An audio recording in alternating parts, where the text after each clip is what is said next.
A scream of horror rang out in the darkness of the estate, which had frightened the Rubelite family more than once. A teenager curled up on his bed, begging to be saved from the monster in the basement that would not leave him alone and wanted to take his life. Rubelite, a duke from the Grace Empire, was blessed by God himself, but his family kept a dark past a secret. When the duke had a son from his second marriage, the boy began to suffer from vocal hallucinations, and this immediately stirred up old memories of his eldest daughter. Reina Rubelita was never called anything else in the family, except a monster. The girl had been locked in a dungeon in the basement of the house since childhood. At just 8 years old, Reina awakened the evil powers within her, becoming an indelible stain on the reputation of the Rubelite family, and only needed to touch an object to turn it to dust. And the duke would not have remembered his daughter, but the nightmares of his youngest son left him no other choice. He had to do something urgently. For this reason, having gathered his courage, the duke decided to go down to the basement and see Reina in order to send her away from this house as far as possible. When the guards brought Reina to the duke was horrified even by the sight of the girl. Tied up and defenseless, Reina still radiated the darkest energy around her. Not wanting to even approach Reina, the duke ordered his servants to take the girl to the carriage as quickly as possible. It hurt Duke Rubelite just to look at Reina, not because of pity for his child, but because of this dark power around her. Reina didn't even try to do anything, but no one could dare to approach her. An imperial oracle once said that the power of an enraged demon lord would soon cover the entire world, and then his era would begin. Seeing the dark power that was swirling around Reina, no one could doubt that she was the demon lord. Looking at Reina, Duke Rubelite thought with horror that the oracle had not been mistaken in his predictions after all. The servants recoiled in horror as Reina took only a step forward, unable to hide their horror. One of the maids bumped into a statue of an angel with her back and decided that she would definitely be safe if she threw the statue into the Reina, hitting the girl in the head. Reina's head jerked up, after which the girl opened her eyes and looked straight at those who decided to disturb her peace. The feeling of dark energy only grew stronger, as if completely filling the room with suffocating smoke. Duke Rubelite thought that now it was definitely the end for them all, because according to the oracle, whoever the demon lord's gaze fell on would surely die soon. But, to the surprise of everyone in the room, Reina only pointed her finger melancholically at several objects, after which Reina declared that these items belonged to her, and therefore had to be loaded onto the cart since she was leaving her friendly parental home. No one dared to argue with Reina, so within a few minutes her order was carried out, and the things were in the cart. Reina looked straight at everyone around her. The girl's gaze was unreadable. Duke Rubelite felt a surge of panic again, even though he tried to keep a straight face. But when Reina began to silently approach the Duke, it took all his willpower not to run away from his daughter. Duke Rubelite's willpower didn't last long, so after taking a few steps back, the man simply fell to the floor. This did not stop Reina, so she did not stop her journey to Duke Rubelite. Duke Rubelite covered his face with his hand and asked Reina to spare him, closing his eyes tightly. Reina didn't answer. She just looked at the Duke with disdain. The ropes holding the girl crumbled into ashes. Coming close to Duke Rubelite, who still hadn't risen, Reina leaned over him, getting even closer. After this, Reina smiled sweetly and stated that all the things she took could be considered as the Duke's payment of alimony. It seemed that Duke Rubelite was speechless from horror, so the man was unable to object to Reina. Soon Reina was sitting in the carriage, waiting for them to finally hit the road. Duchess Rubelite asked in a barely audible and disbelieving voice if they were really all saved. Duke Rubelite was also extremely surprised that everything went quite calmly. The Duke thought that if he listened to the words of the oracle, and given how they treated Reina, she should have killed everyone around her. As if hearing the family's doubts, Reina, having already moved a little ahead, ordered them to stop. Reina looked out the window and phlegmatically asked if she could ask the Rubelite family for one more favor. The Rubelite family and their servants clearly thought that Reina had remembered that she was a demon lord, and were already preparing to say goodbye to their lives. Reina merely stretched her neck demonstratively, not intending to do anything bad to them. Reina asked for a pillow to be brought to her because she felt like her neck was about to fall off, which shocked everyone. After the pillow was brought, the cart moved forward again, leaving behind people who could not believe that they were still alive. For a long time, there was a stunned silence in the courtyard, in some respects concerning the Lord of Demons. Perhaps the oracle was wrong. Duke Rubelite thought that the best solution would be for Reina to disappear from this world forever, and for the girl to sleep soundly in the carriage, hugging the angel statue that had been thrown at her. The driver thought he had been promised a very large reward if he delivered the passenger to his destination, but the dark energy that filled the carriage made him nervous and raised questions about who exactly he was carrying. The coachman swallowed, thinking with horror that apparently the rumors about Rubelite's youngest daughter were not a lie.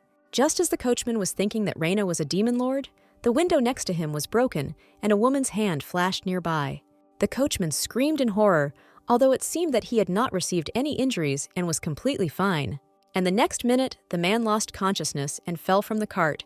Fortunately, the horses managed to stop. Reina stepped out of the carriage, rubbing her wrist in confusion. The girl regretfully thought that she had once again failed to calculate the strength correctly. Reina thought, looking at the hole in the window, that she had only wanted to knock lightly on the glass to talk to the coachman. Reina thought that a whole month had already passed since she came to this world, but she still couldn't come to terms with her power. Circumstances developed in such a way that a girl from the real world ended up in the world of a computer game. In this computer game, Reina Rubelite was a villain who had to be defeated by the main character with the power of love. The girl in Reina's body crossed her arms over her chest, thinking with displeasure that the villainess had been defeated not by weapons, not by great magic, but simply by the power of love. She didn't like that she ended up being reborn as exactly this character, but she couldn't change anything. Previously, the girl's life could not be called so simple. She knew everything about having many children, poverty, and living from paycheck to paycheck. Her life was further complicated by the fact that, having been born into such a family as the youngest child, she was extremely sickly. Given the family's financial situation, they simply could not afford the necessary treatment, and with the available medications, there was no chance that the girl would live a long and happy life. Lying in bed, unable to get up and feeling wild pain, the girl could only curse God for giving her such a weak body. The girl was happy to meet her end, even though dying in a cold and empty room was scary. But something went wrong. So when the girl thought that it was all over, she felt warmth and saw a strange glowing creature in front of her. The girl looked around, completely not understanding where she had suddenly ended up and what was happening. The creature, meanwhile, said that he was incredibly sorry that the girl was only glad to finally find peace. For some reason, the girl immediately realized that this creature was a deity who escorted souls to the afterlife. The girl smiled sadly and asked what awaited her now, because all her life she had only cursed God. The girl understood that she continued to send curses to God until her death, so she was absolutely sure that she was now doomed to hellish torment. But the creature's answer surprised her. It replied that the girl had been given a chance to be reborn. At first, the girl didn't even understand what exactly they were offering her, so she asked the creature what exactly it meant. The girl's gaze was so skeptical that even the divine being was somewhat embarrassed. The creature hastened to explain that, given everything the girl had experienced, she could be reborn in any world she wished. The creature added that the girl also has the right to choose who exactly she wants to become. The girl really wanted to become someone whom people love simply for who he is, and are ready to provide him with any help and support. There was only one person that came to mind, a character from a computer game, whom the girl admired more than anyone else, because this character received his powers without any sacrifices and was able to save the whole world. The girl asked hopefully if she could really wish for anything. The divine essence confirmed that the girl had no limitations. The girl said that in that case, she actually had someone in mind that she would like to be. The girl replied that after death, she would really like to be reborn as the heroine of one game. But suddenly, one problem became clear.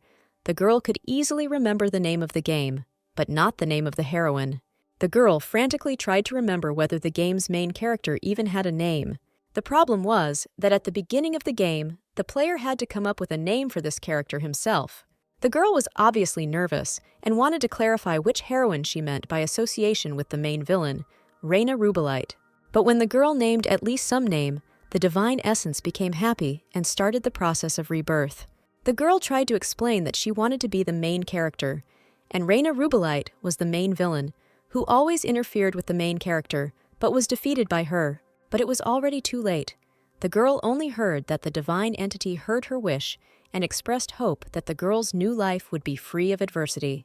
The girl realized how much this new life would be free of adversity and the full depth of the deception from the divine essence as soon as she opened her eyes. The girl, who was now in the body of Reina Rubelite, woke up in a cold dungeon, and through the window one could see that a thunderstorm was raging outside. Rats, spiders, and cockroaches were running around Reina very actively. Hysterical screams were heard in the dungeons asking to be allowed to reboot again, but the request, of course, was not heard. Reina thought that since she found herself in this particular character, she needed to figure out what was the best way to proceed. According to the game's plot, Reina was soon to leave her father's house, and the world was to be consumed by darkness, which the main character was to prevent. But Reina wasn't going to follow the plot. She saw it as more logical for herself to earn more money and move far away. Right now, her plan was in danger of failing, because the coachman still hadn't come to his senses. Reina screamed very loudly at the poor man so that he would finally come to his senses. Surprisingly, it helped. The coachman really did wake up, but the face he saw in front of him seemed like his worst nightmare. The man trembled, knelt before Reina, and begged her to spare him. Reina tried to explain as kindly as possible that he had done nothing wrong and that she was just worried about his well-being. And perhaps Reina didn't mean any harm, but the dark energy around her still scared the coachman to the point of trembling, so he began to apologize for making her worry. Reina was confused for a second and didn't know what to answer. It was unusual for the girl to be treated this way by those around her. Realizing that she would not be able to calm the coachman down, the girl asked him to simply get into the carriage and continue on his way. Reina looked tiredly out the window, trees, and more trees rushing past. Tired of the monotony, Reina looked out the window and asked impatiently how much longer they had to drive. The coachman replied with a trembling voice that they would arrive at the teleportation stone very soon. Reina thought with some sadness that this stone was only used by the highest aristocracy and members of the ruling country. But in her case, it simply meant that the Duke was too eager to get rid of her. On the one hand, Duke Rubelite could be understood, since his daughter turned out to be a demon lord. But on the other hand, it was wild for the girl in Reina's body to realize that this man felt no affection for his daughter at all. They really did arrive at the shining knowledge very quickly. Seeing the letter from the Duke, the guards let the cart through to the teleportation stone without any questions. Reina looked out the window in fascination. Only now did she truly understand that she had entered the world of the game, where magic existed. The light from the teleportation stone was blinding, so when the priests announced that they were beginning the process, Reina closed her eyes tightly. Less than a minute later, they found themselves in a snowy area, although it was still summer in their native estate. Ahead was visible the estate that Reina planned to make her cozy nest, but the appearance of the estate was depressing. Reina asked if they were sure they were in the right place. The coachman double-checked the address and confirmed that they were exactly where they needed to be. The north of the empire, the Duchy of Wintersnow, during the founding of the country, the emperor granted the first duke these northern lands teeming with monsters, as well as the burden of protecting the Grace Empire, a family that has been practicing the craft of war for generations. These are the defenders of the north, the people of Wintersnow. But the demon lord, fearing this power, placed a curse on the ducal family. Countless hordes of monsters then filled the north, taking the lives of even the duke and duchess. And in the midst of this chaos, a successor to a mighty force, Rostin Wintersnow, survived. The oracle predicted that after 1,000 years, the demon lord would attempt to conquer the north again, and the duke's family would be the first victims. The archbishop expressed his condolences to Rostin regarding the church's inability to stop the demon lord.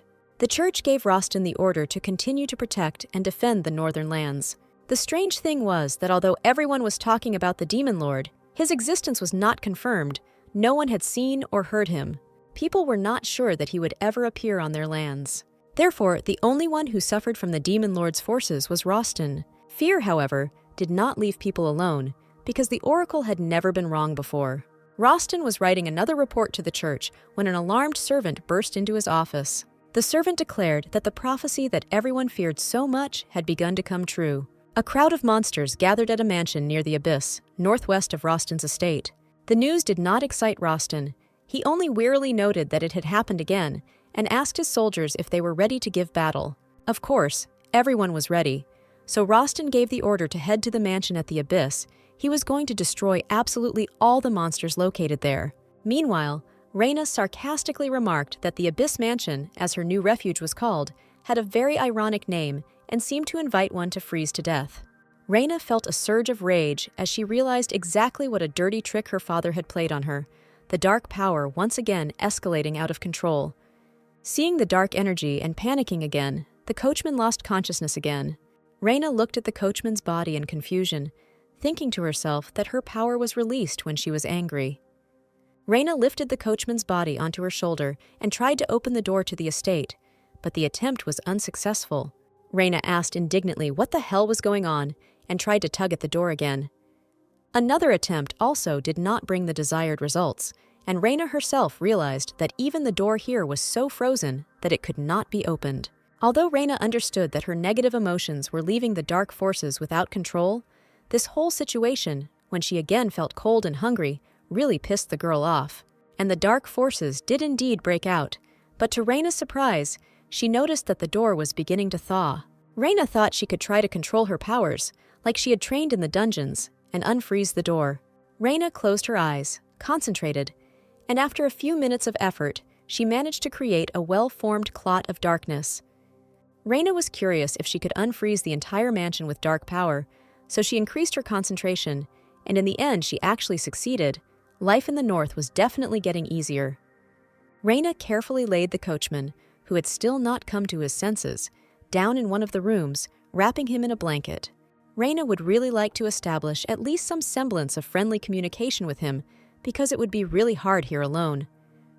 Without waiting for the coachman to wake up, Reyna walked through the estate and filled the entire building with dark energy that radiated warmth. As Reyna took a hot bath, she thought that things weren't so bad after all. Reyna was also lucky in that the estate had enough food supplies, albeit frozen, but there was one more little thing about this estate that made Reyna very happy. It turned out that there were a lot of dresses here. Although they were not quite in her style, they were beautiful. Reyna put on her dress and jewelry, relieved that she could no longer be mistaken for a beggar. When the coachman came to his senses, he went in search of Reyna to ask her to let him go home. The man was trembling, turning pale, but was still completely confident in his decision to leave this place. The man explained that his young daughter and elderly wife were waiting for him, so he had to return. Reyna, who knew the plot of the game and the subsequent actions of Duke Rubelite, did not want to let the coachman go. In the game, Duke Rubelite killed absolutely all the servants who saw Reyna's power in order to avoid negative consequences. For this reason, even if the coachman had managed to make his way through the snowy north, he would have ended up killed by the Duke. Reyna folded her arms across her chest, wondering what she could do in this situation, especially considering that the Duke might have already killed the man's family. Reyna eventually apologized, but firmly replied that the coachman would not be able to return home. When the coachman asked in surprise about the reasons for such a decision, Reyna replied that she would not be able to manage such a huge estate without servants. Reyna stated that the coachman was now obliged to take care of her until she found someone else. Reyna said that the payment for such services would be very generous and turned her attention to the statue made of pure gold. Dark energy burst out, enveloped the statue, and eventually the golden hand fell right in front of the coachman. The coachman took the part of the statue in his hands, trembling with fear and disbelief. Reyna asked if such a payment would be too small. Without receiving an answer, Reyna said that the coachman could take food on the first floor, and she needed to continue exploring the mansion, after which the girl left the room. Reyna did not see the admiring look the coachman gave her. The man did not even hope to stay alive, but in the end, he got a job with decent pay, because of which he decided that he would consider this girl his mistress, whoever she was. Reyna, meanwhile, went out into the snowy courtyard, which was not as warm as the estate, but still did not kill with cold. On the ground, Reyna noticed something strange, something white that almost blended with the snow. Reyna tried to take a closer look, but she didn't understand what exactly she was seeing in front of her. It seemed to her that it could just be a snowball, or maybe a rabbit. Meanwhile, at the Rubelite estate, the Duke was gnawing his finger from excitement over everything that had happened. Duke Rubelite was absolutely certain that his daughter, Reyna, would become a demon lord. The Duke was worried that if something like this happened, the saint would definitely save the world. But even if the world is saved, the reputation of the Rubelite family will be beyond saving. The Duke slammed his hands on the table and thought that he could not allow something like this to happen. The Duke asked the servant if Reyna had reached the Abyss Mansion yet, to which he received the answer that his daughter should have just arrived there. With a determined face, Duke Rubelite declared that in that case, it was time to send hired killers after the girl. This decision shocked the servant, but the Duke explained that he would wipe Reyna off the face of the earth before she lost her mind, becoming a demon lord. Meanwhile, Reyna didn't suspect anything and looked at the strange creature. Reyna's heart was beating too fast and was ready to explode from emotion.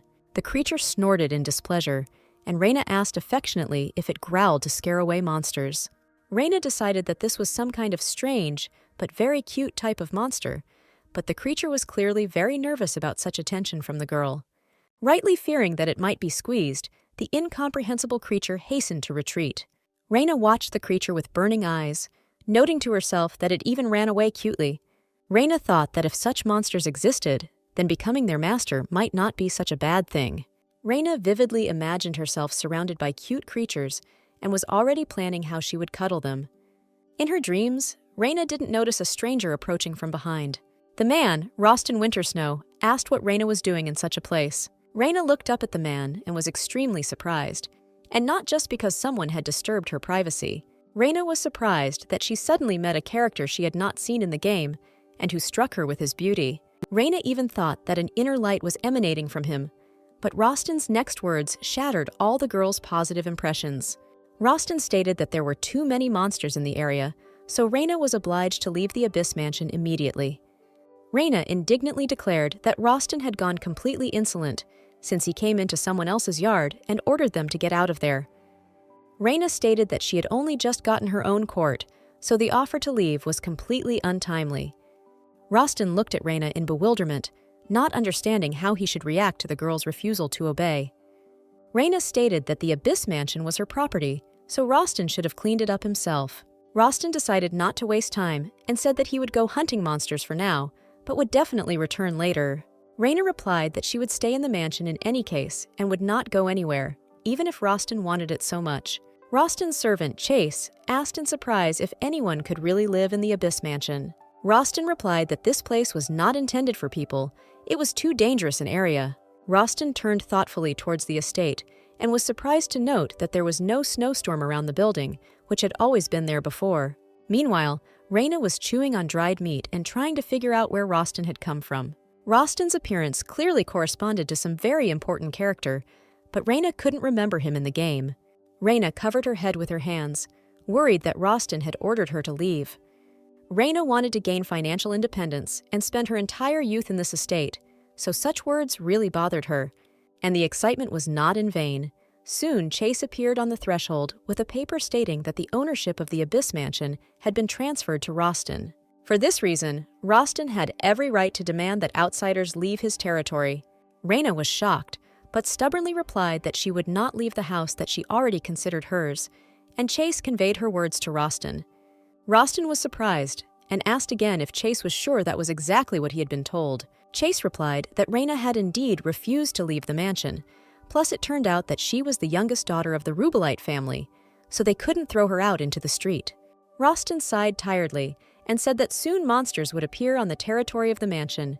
Reina herself would get scared and run away. The man asked Chase to make sure that there were enough guards nearby to protect the girl. At night, Rostin came into one of the rooms of the house.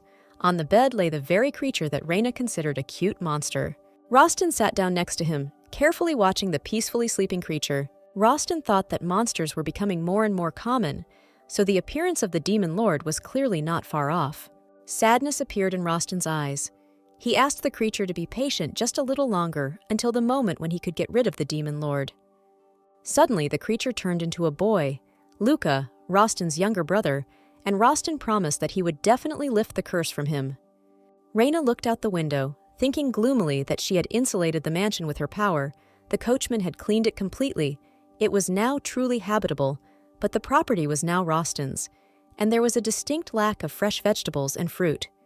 Reina and the coachman went to the village to buy vegetables and fruits there, but the villagers said that they should not hope for this, because in the north there were now continuous snowstorms, because of which nothing grew.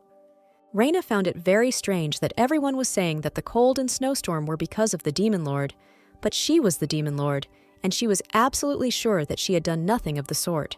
Meanwhile, Duke Rubelite was receiving the High Priest. The High Priest was worried that the Oracle's prophecy had not come true, and everything was going in a different direction.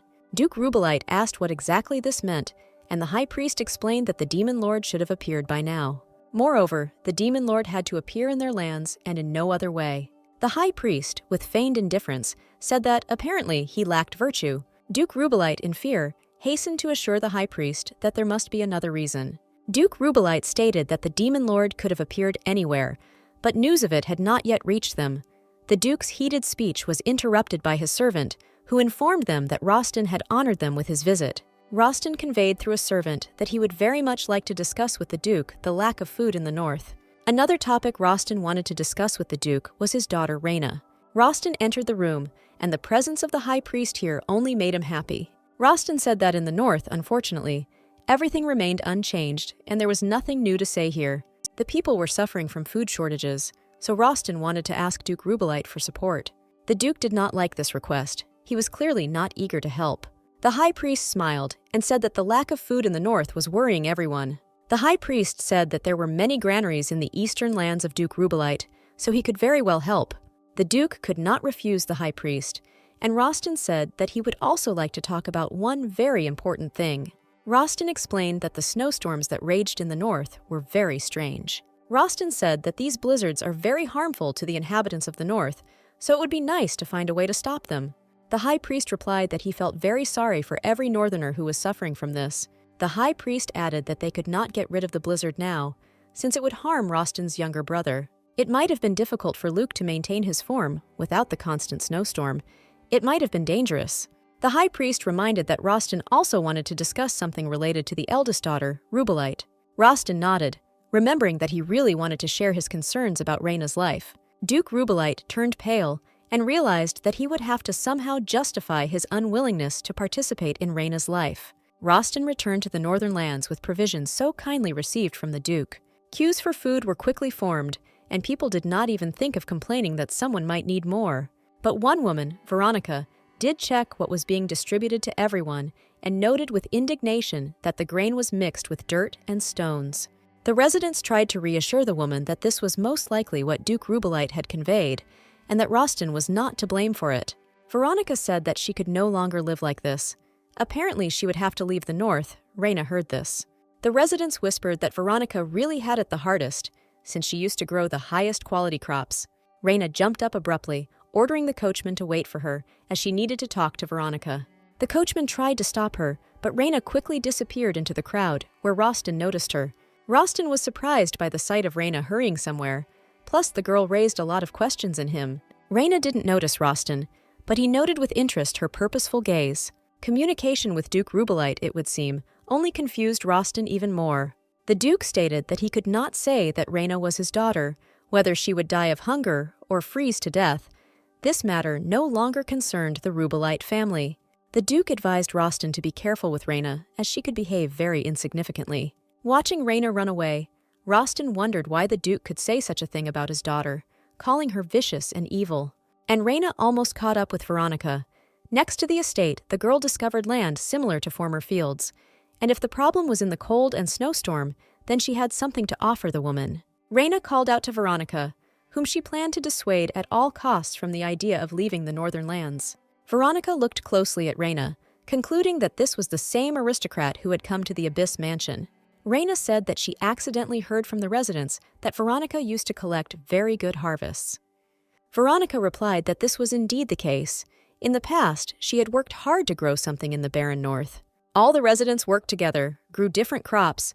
Veronica felt happy when she shared large harvests, but all this was in the past. Veronica said that until the snowstorm stopped, nothing would grow. Clenching her fists, she declared that if she saw the demon lord who was responsible for this, she would definitely get into a fight with him. Reyna coughed awkwardly. The girl said that the blizzard would not stop anytime soon and asked why it was impossible to build a greenhouse.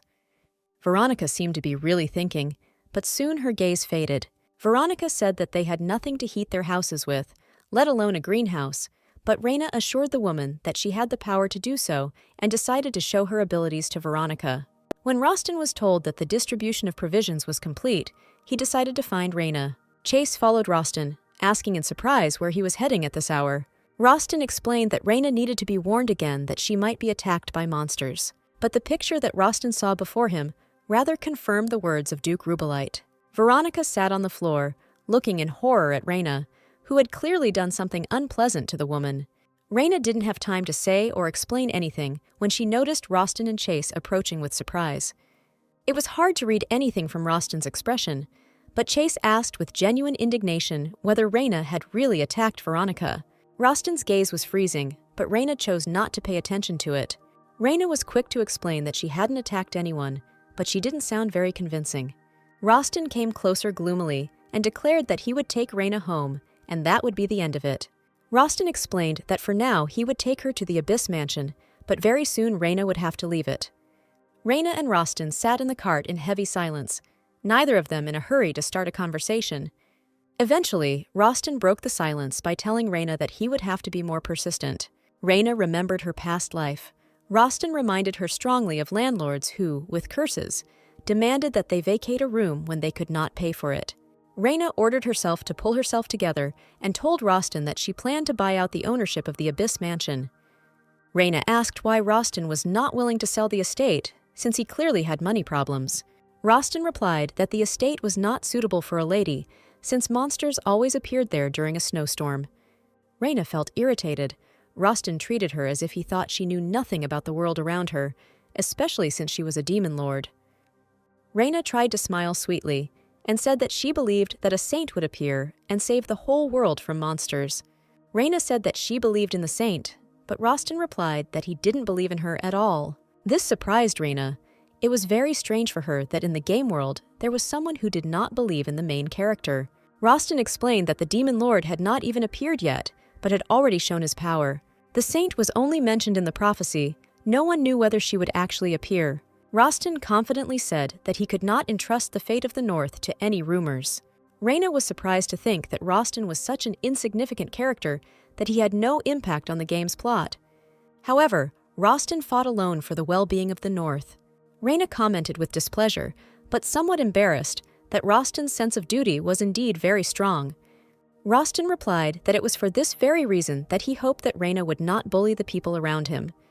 Rostin said that he would not like to see an aristocrat who does whatever she wants. This statement surprised Raina very much. She again tried to say that she had not mocked Veronica at all. But this time, too, Raina was interrupted. Very strange sounds were heard near the cart. Raina asked worriedly what it was. She thought she heard someone jump onto the roof of the cart. And unfortunately, Raina didn't imagine it. There really was an unfamiliar man on the cart. The coachman turned around in fear, deciding to check what had happened, but did not stop. Chase, who was following alongside the cart, was also extremely surprised that they suddenly found themselves surrounded.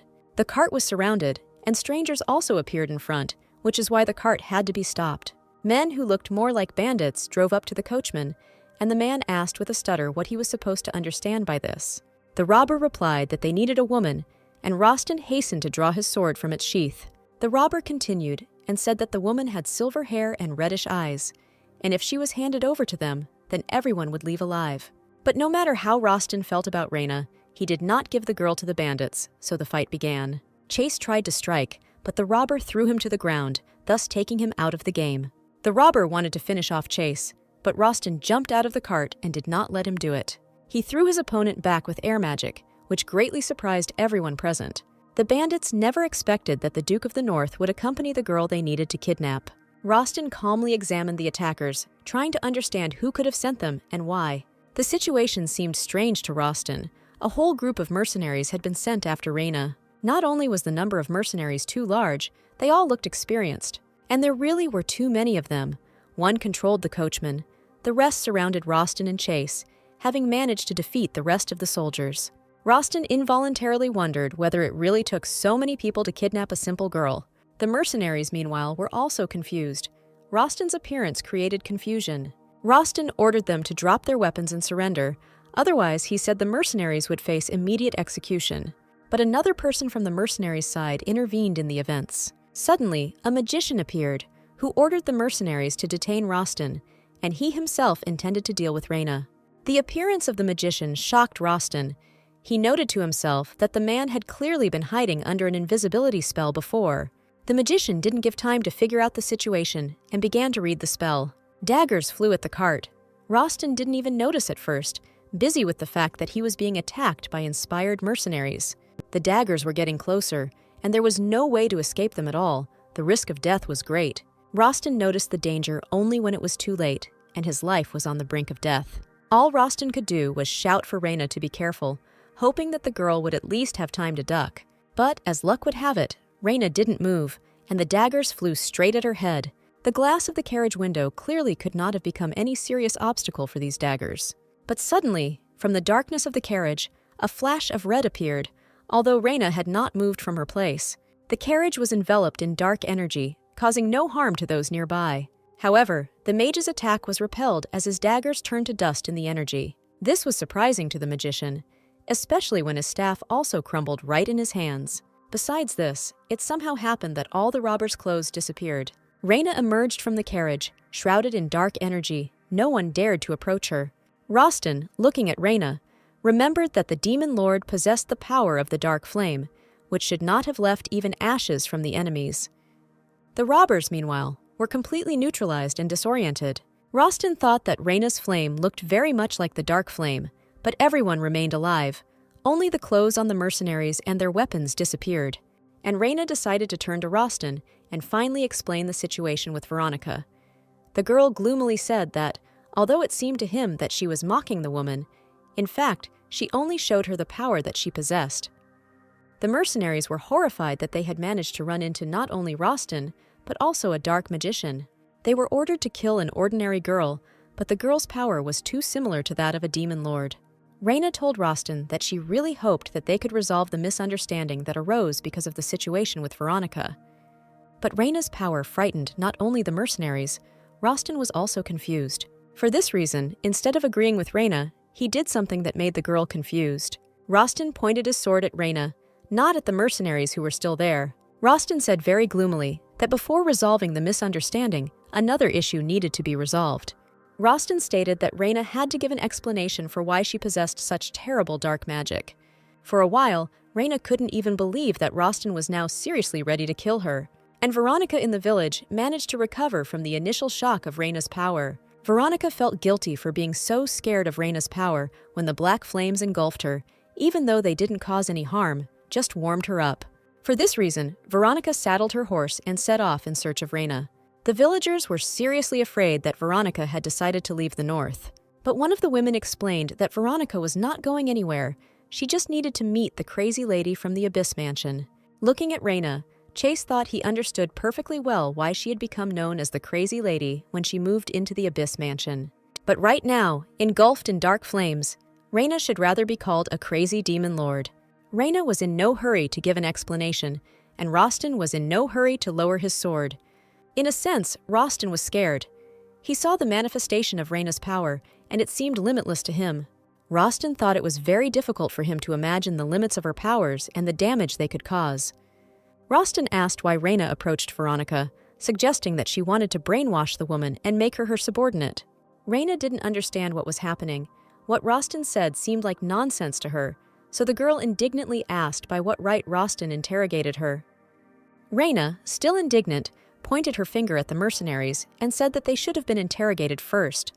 It seemed that the mercenaries had nowhere to go, especially in the cold lands of the north. But the magician suddenly ordered everyone to retreat, after which a pentagram appeared under each of the mercenaries. Apparently, it was a teleportation spell, as the mercenaries actually began to disappear. Reyna indignantly tried to turn Rostin's attention to the mercenaries, claiming that they were trying to escape. But Rostin only brought his sword closer to Reyna's neck, not at all worried that there were fewer of them on the road. Rostin's gaze clearly told Reyna that he didn't give a damn about the bandits or the girl's indignation. Rostin stated that in this world, there are no people capable of controlling dark magic. It cannot be learned, it cannot be passed on. Reyna looked down and asked, somewhat sadly, if that was why Rostin considered her a demon lord. Reyna spread her arms out to the sides, pretending to be completely unarmed, and asked if Rostin thought so only because of magic. Reyna thought to herself that Rostin was actually right, and she really was a demon lord, but the girl planned to deny everything until the end. Reyna looked at Rostin pitifully and asked him to think about who was really the victim here. Reyna said that regardless of whether she learned dark magic or not, she was attacked first. Rostin continued to look gloomily at Reyna. Her words clearly did not impress him. The power Reyna showed could clearly only belong to a demon lord. But Rostin could not deny that in this case the demon lord was behaving extremely strangely. Rostin lowered his sword and said that he knew a way to make sure that Reyna was not a demon lord. Rostin explained that his parents died from the curse of the demon lord, but he himself survived. Rostin sheathed his sword, gathering his thoughts and strength, and then shocked Reyna again. Rostin demanded to attack him while remaining completely unarmed. Rostin explained that he had already felt the effects of the Demon Lord's power. For this reason, Rostin could very well determine from the power directed at him whether Reyna was truly a Demon Lord. Reyna was reluctant to attack, rightly fearing that something might go wrong. The next second, Reyna heard in her head an urgent order to kill Rostin, and thought that this could be a great opportunity to get rid of the pretender to the Abyss Mansion. And Reyna almost agreed to attack Rostin, but the coachman suddenly ran forward, covering the girl with himself. The coachman stated that there had been some misunderstanding, and the man admitted that Reyna's strength could be frightening. However, the coachman explained that it was only with the help of this frightening power that Reyna kept the mansion warm and heated the water. The coachman said that even if Reyna really was a Demon Lord, she couldn't be blamed for it. The coachman said that the main thing is that Reyna is very kind and responsive. Reyna leaned gloomily over the coachman and asked if he too really thought she was a Demon Lord. By this time, a very surprised Veronica had arrived at the cart, seeing traces of a battle but not understanding what could have happened here. And in the mansion of Duke Rubelite, all the mercenaries sent to search for Reyna were killed. The servant who killed them all said that the mercenaries were finished, but the magician managed to escape. Duke Rubelite seemed not to hear his servant. He bit his nail and muttered that a few mercenaries were not enough.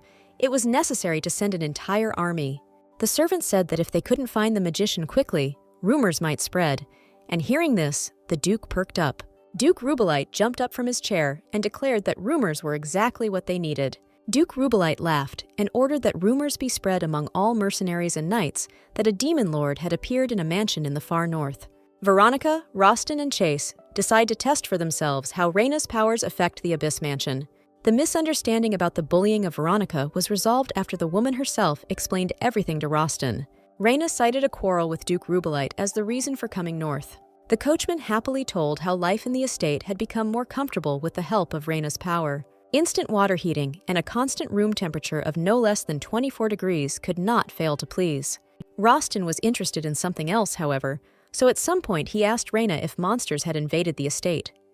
Reyna thought about it seriously, soon answering that she could only remember one monster. Reyna said that the monster was very small and cute, which shocked Rostin.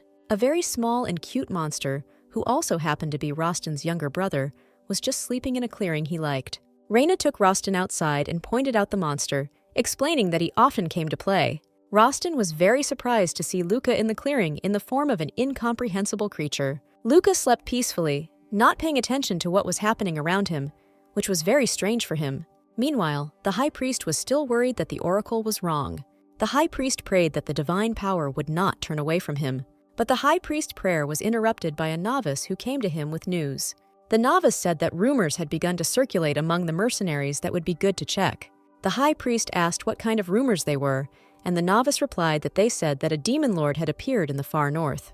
The news came as a surprise to the high priest, and he couldn't even hide his surprise.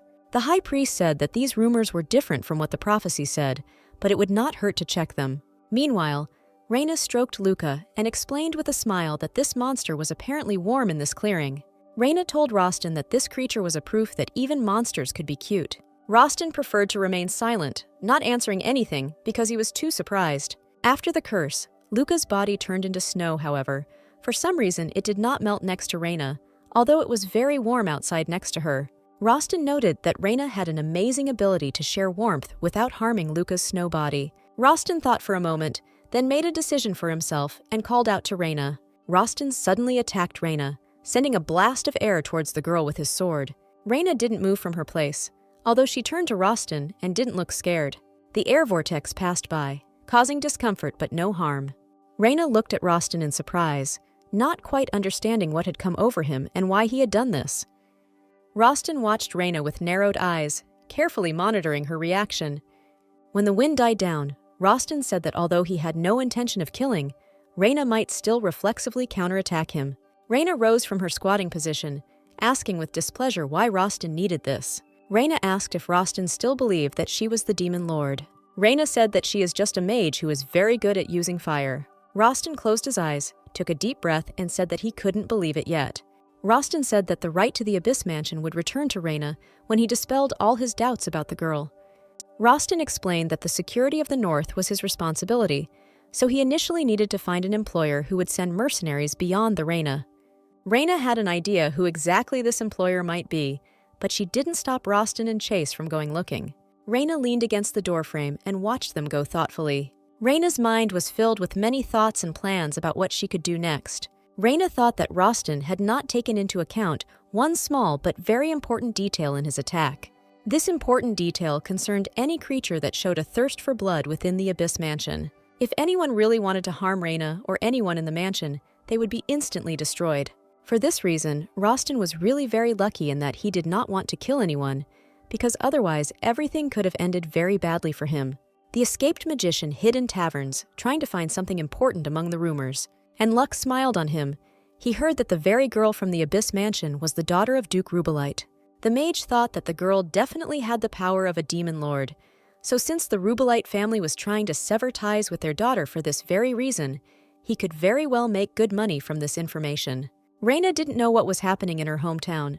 She and Veronica were trying to implement their idea with the greenhouse. Using her power, Raina adjusted the temperature in the greenhouse to a level that Veronica deemed suitable for growing certain plants. Raina was genuinely proud of herself and was brimming with hope that everything would work out for them. Veronica wondered if the dark power could really only belong to the demon lord. Veronica also hoped that they would be able to grow at least something, but Raina's strength still scared her. Veronica thought that it might be that Raina might just have a similar power. It seemed to Veronica that a person who wanted to grow plants simply couldn't be bad. The high priest stood at the window and looked attentively at how peacefully the city lived.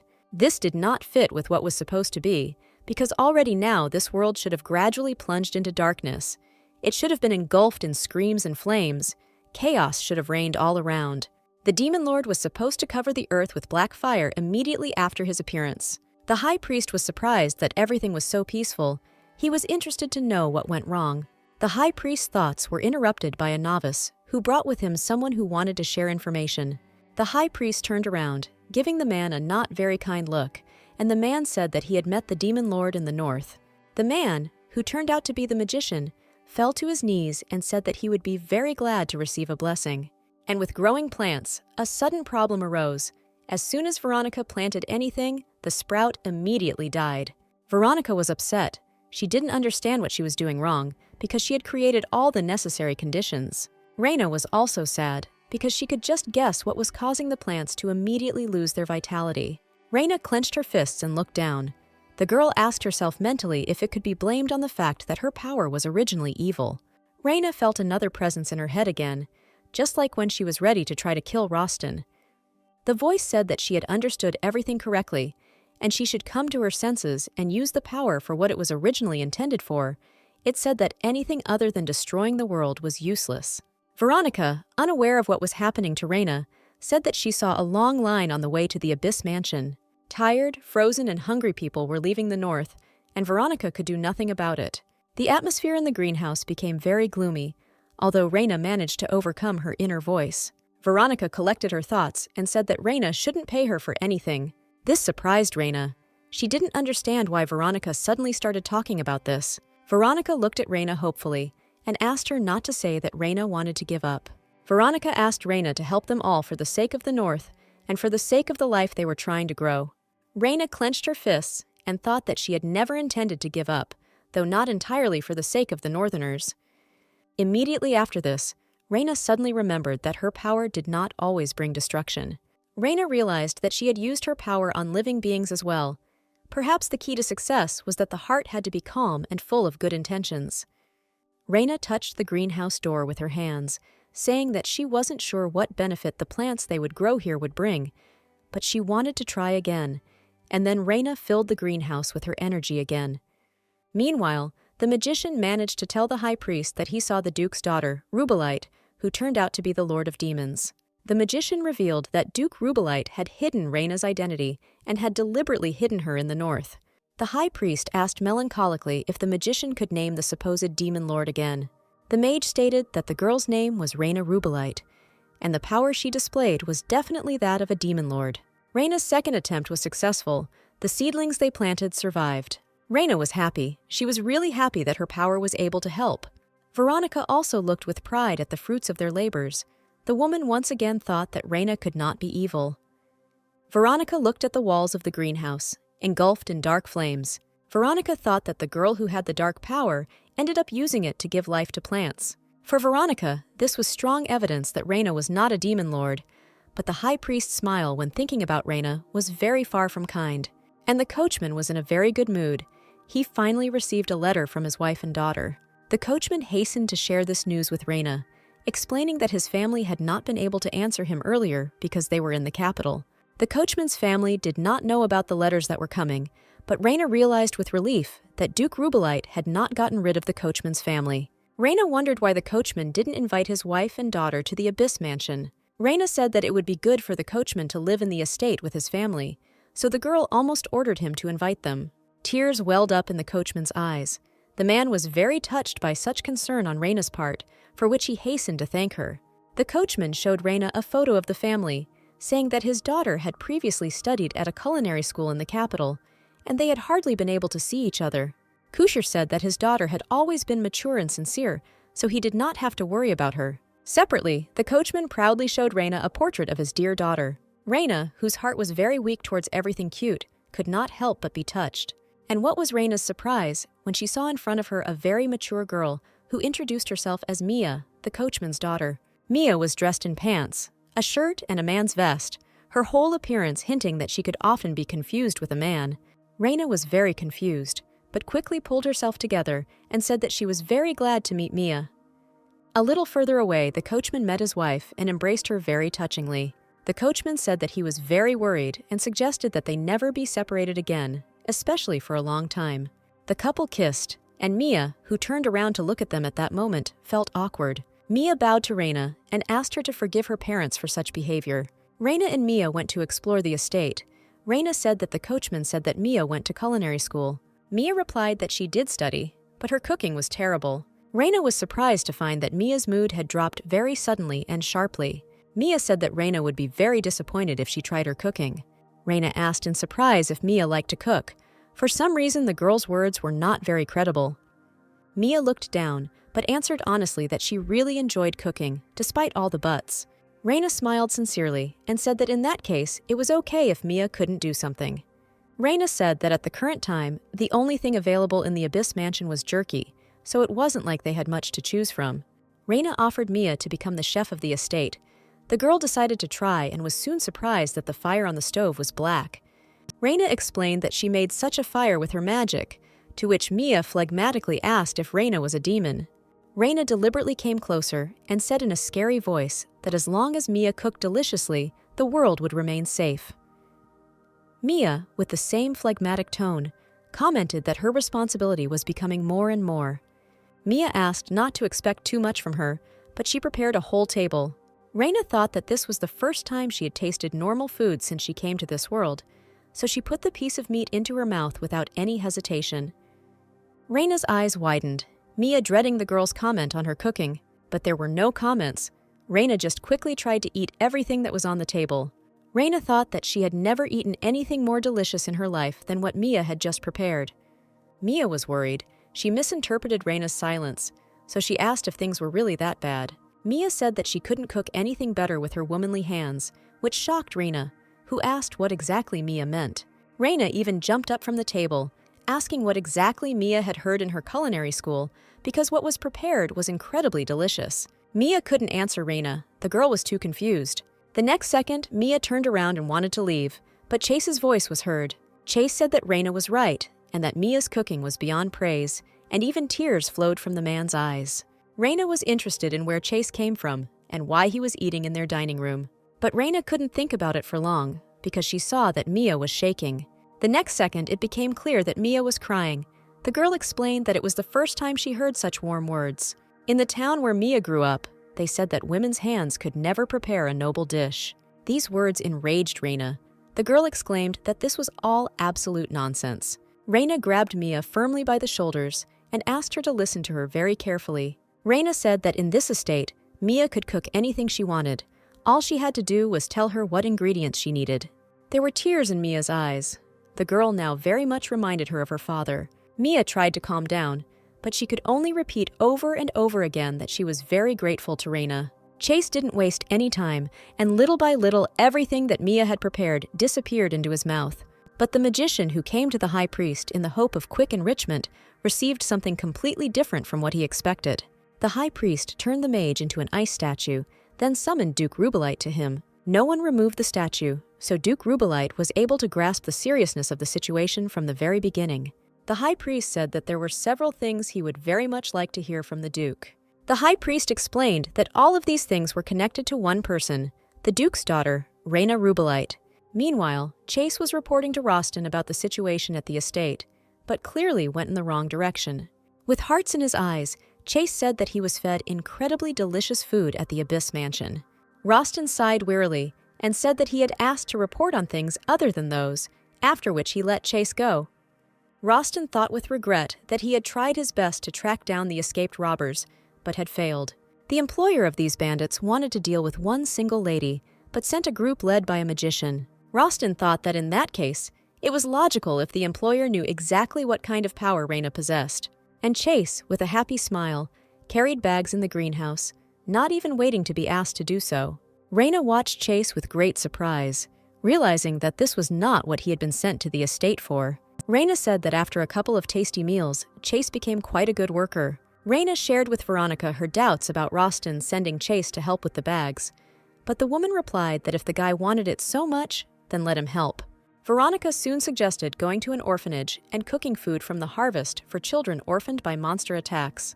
The idea was received with great enthusiasm, so soon the coachmen, Reina and Veronica, were preparing soup for the children. A crowd of frozen children looked at the pot, but they did not try to push or cause any conflicts. Reina assured the children that there was enough food for everyone, so they could just stand in line. Suddenly, Reina noticed something in the crowd that made her freeze for a few seconds. Among the orphans stood a boy who stood out sharply from the crowd of other children. The boy did not look like a poor man. His clothes were too luxurious and clean. Veronica, however, recognized him immediately, and clearly had nothing against him being there. Reina asked in surprise if Veronica knew this boy. Veronica explained that the whole North knew this boy, because he was Luca. Veronica explained that this boy was Wintersnow's youngest son. At first, Reina didn't quite understand why everyone knew about the boy, but then her thought caught on a familiar surname. Reina asked in surprise if she had understood correctly that Luca was Rostin's younger brother. The children were soon fed and relaxed from the warmth that permeated the building of the orphanage. Luke entered the common room with Reina and observed the serene scene. Luca sadly said that the Wintersnow family was supposed to protect this land and thanked Reina for her help. Reina smiled awkwardly and said that she just couldn't turn a blind eye to the fact that everyone was starving. Luke said the North was not always such a difficult place for people to live. Luca added that the blizzard that was currently causing the Northerners to suffer was his fault. Reina looked at the boy in surprise. Luke explained that he had a very heavy curse on him, which is why the high priest had to cast such magic. Luca hugged himself and said that he constantly thinks about how the North is suffering because of him. Luca said that it was becoming more and more difficult for him to bear every day, and these words worried Reina. Reina crouched down to be on the same level as Luca and said that she didn't know what kind of curse the boy had, but she would definitely try to help him.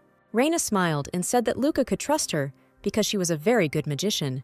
Luca looked down. He wanted to agree, but he just couldn't. Luca shook his head and said that Reina had already done enough for him, and that was enough. Reina looked at Luca in confusion. She couldn't remember when she could help this boy. Duke Rubelite's servant arrived in the north to force all the mercenaries who had been drawn there to leave. The people did not want to leave, but the man knew how to be convincing, so very soon he reported to the Duke that his order had been carried out. The servant said that several people had tried to disobey, for which they were immediately punished, but the Duke seemed not to hear him at all. The visit of the high priest horrified Duke Rubelite. His most terrible secret was revealed. The high priest said that he would not interrogate the Duke, but in return demanded that he obey any of his orders. The ice statue of the magician was a good motivation so that the Duke would not have the desire to argue. The high priest's first order was to withdraw all mercenaries who had managed to arrive in the north. Duke Rubelite trembled as he recalled this conversation and mentally cursed the high priest. Duke Rubelite was extremely surprised and dismayed by the high priest's reaction to the fact that Reina might be a demon lord. The high priest was not scared. He was not angry. He just smiled happily. Duke Rubelite did not understand what games the high priest had suddenly started playing, and it frightened him. Reina managed to return to the Abyss Mansion and, walking through the garden, thought about how Luca spoke as if they had met before. The next second, Reina heard a rustling sound in the grass, causing her to look down. That same strange but cute creature ran out to her, looking very, very carefully at Reina. Reina also studied the cute creature. Some kind of guess almost formed in her head, but the girl could not catch it.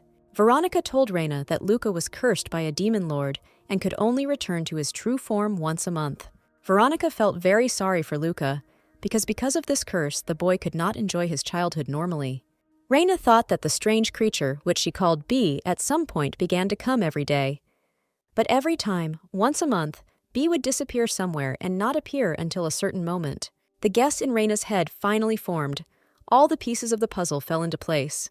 The girl asked B in surprise if he really was a boy named Luca. In the north, there was a place that even the locals feared, a network of tunnels and caves in the Siena Mountains, the Northern Labyrinth. That's where the monsters always appeared. But lately there have been more and more monsters. They have started to come out. A small council was held in the Abyss Mansion. Veronica reported that, according to the villagers, the situation at the labyrinth was not getting any better. There were no signs of a decrease in monster activity. This upset Reina. She had become accustomed to this place, so she felt guilty that the monsters had become active here. But it wasn't only because of the monsters that the inhabitants of the north suffered. Cases of robberies became more frequent. In one of these cases, Reina even had to intervene, because it happened before her eyes. Security dropped so much because Rostin gathered absolutely all the soldiers and went to clean up the labyrinth. Reina remembered Luca saying that it was their family that should protect the north. Reina wanted to help the boy in some way, so she made a decision that could hit her very hard. It was not for nothing that Reina tried not to use her power around the northerners. But this time, in order to catch the thief, Reina decided to take a risk and hope that everything would be fine. The thief ran forward too fast. No one would have had time to catch him and stop him. But speed was no obstacle for Reina's strength, which very soon caught up with the robber. The thief froze in place, looking around in confusion. The guy was surrounded by a dark flame. The robber was afraid to take even one step to the side. Fear paralyzed him. Reina walked confidently forward towards the robber. The residents parted in horror before the girl. Reina grimly advised the robber never to touch other people's things again. But very quickly, Reina felt the looks of horror on herself from those around her. Reina was outraged by the reaction of the northerners, pointed her finger at the robber, and said that he was the thief, not her. It didn't help. The square froze. People gazed at the Reina with fear. Everyone was thinking about one thing. Reina thought that everyone was on edge, and she had made a very stupid mistake. Panicked cries came from the crowd that she was the Lord of Demons. Veronica tried to intervene. She said that the residents should be grateful because Reina always helped them. But that just couldn't work. So when Reina turned to look at Veronica, only the woman didn't flinch from her gaze. Residents began to flee in panic, hiding in their homes and locking all the doors. Very soon, the square was empty. Only Reina and Veronica remained there. Reina said that the people were already overcome with fear, so it was better for her to return to the Abyss Mansion. Reina and Veronica headed towards the estate and did not notice how two priests were following them. And Rostin stood on the platform near the labyrinth and gave the order to the soldiers to check their equipment, after which they could rest until the monsters appeared. The soldiers looked very tired and exhausted. They really needed rest. Rostin thought that all his soldiers were holding on with all their strength, and this could not continue for long. Rostin thought with regret that if they failed to stop the monsters from appearing from the labyrinth, then the north would come to an end. Rostin very vividly imagined the scenes that could happen if they lost. The high priest informed Rostin that it was the northern labyrinth, activated by the power of the demon lord, that could be the reason for the appearance of the monsters. Rostin, remembering Rhine, asked the high priest again what exactly he meant. The high priest did not answer the question, but asked if Rostin had any reason to think that the demon lord had already appeared in the north. Rostin did not reveal his suspicions about Reina, rightly deciding that he first needed to sort out the situation himself. And in the Abyss Mansion, Veronica came to Reina with very bad news. Veronica said that one of the houses in the village was burned down. Only ashes remained. The people who called Reina the demon lord in the market were sure it was her fault. There was nothing left of the house. No one had time to do anything, so the attitude towards Reina will clearly be very unkind in the near future. Rostin and his soldiers soon returned home, but the situation was still critical. Chase tried to offer Rostin a rest, but the man decided to immediately go to Duke Rubelite to ask him for military assistance. Rostin understood that with the current composition of soldiers, they would not be able to cope with the hordes of monsters. Duke Rubelite did not live up to Rostin's expectations. He replied that he was very sorry that Rostin had to go through such a journey, but the situation on his lands was no better, so he could not help with the formation of an army. Duke Rubelite replied that they could not give farmers from the fields either, since in that case there would be no one to harvest the crops, and subsequently there would be nothing to pay taxes with. Rostin understood that this would happen, but he could not help but try, so he asked the Duke to allocate at least a few knights. Duke Rubelite replied that sending the knights to the dangerous north and leaving them without a proper reward was a very bad idea. Rostin clearly wanted to say something caustic to the Duke, but he restrained himself with all his might. Duke Rubelite was clearly enjoying the situation. He said that the East had already helped the North with provisions, so Rostin should try his luck in the South or West. Getting up from the sofa, Rostin thought with regret that he had only wasted his time. Rostin turned around and was about to leave, but a sudden question from the Duke flew at him from behind. The man was wondering if everything was okay with Reyna. Rostin turned to Duke Rubelite, whose question somewhat stunned him. Rostin thought that the Duke was still a father who was worried about his child, so he replied that everything was fine with the Duke's daughter. The Duke's reaction, however, also surprised Rostin. The man demanded that Rostin never call Reyna his daughter. Rostin looked coldly, but with some confusion, at the Duke and his strange behavior. Duke Rubelite said he was only trying to warn Rostin to be wary of Reyna. Duke Rubelite stated that Reyna had been on the path of evil for a very long time, and that she could not be removed from this path. Walking the path of evil, Reyna stood with her arms wrapped around herself and pondered the current situation. The people of the North doubted and feared her. This was a completely natural reaction. Reyna thought that it was her fault that monsters poured out of the northern labyrinth. Reyna also blamed herself for the fact that Luca suffered from a strange curse that no one could remove. Reyna thought that everything here was happening precisely because of her, because if you rely on the rules of the game, then even her very existence could be the cause of disasters. Reyna touched the flower with regret, thinking that no matter how kind she was, it seemed like the game settings couldn't be rewritten. Reyna felt another presence in her head again. The creature seemed very angry and overwhelming. A voice in her head said that Reyna was absolutely right in her doubts and fears. The voice said that everything that was happening was indeed Reyna's fault, and the people around her would die one by one. The voice tried to reassure Reyna that there was nothing wrong with this, and that this was how things were supposed to happen. The voice insisted that it was just Reyna's role, so she had to kill everyone.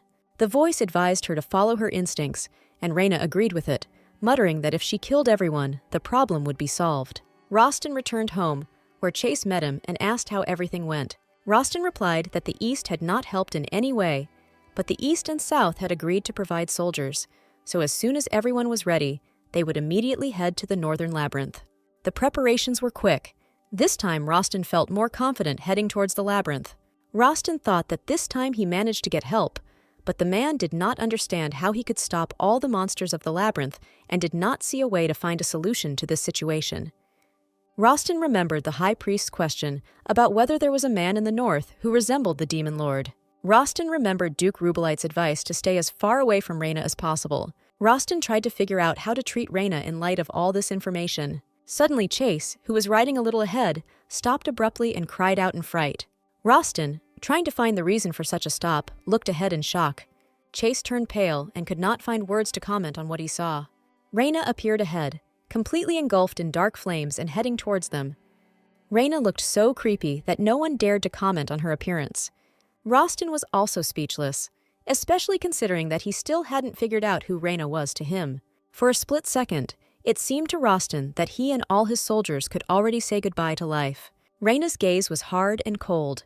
Rostin would not risk guessing now whose side the girl was on. Reyna chuckled harshly and said that the northern labyrinth seemed to be causing a lot of trouble. Reyna said she could solve this and offered Rostin to cover him and his people with her flame, as it was very warm. Reyna asked excitedly if Rostin thought it was a good idea. Reyna explained that if she covered everyone with fire, it would look strange, but at least people would get warm. Chase turned pale at Reyna's suggestion, even stuttering when he asked what exactly the girl meant by warmth. Rostin still couldn't collect his thoughts. It seemed to him that something was wrong with the girl. Reyna didn't understand this reaction. She even asked with some resentment why everyone was so surprised. Chase, who was characterized by straightforwardness and emotionality, replied that one cannot suddenly say that one wants to burn everyone. Rostin was finally able to collect his thoughts and asked Reyna why she decided to come to this place. Reyna replied that she just wanted to help. Reyna happily said that she could easily clear the northern labyrinth of monsters. Rostin looked at Reyna in confusion, not understanding whether she was serious in her intentions. Rostin knew that if they could use Reyna's power, then there really was a chance that they could get rid of all the monsters. But the man doubted it. Reyna continued and said that she knew a way to solve another problem. It was possible to deal with the reason why monsters appeared in the northern labyrinth. Reyna said that all they had to do was get to the center of the labyrinth and destroy the labyrinth stone. Reyna confidently said that it would not be so difficult to do, but Rostin asked how the girl knew this.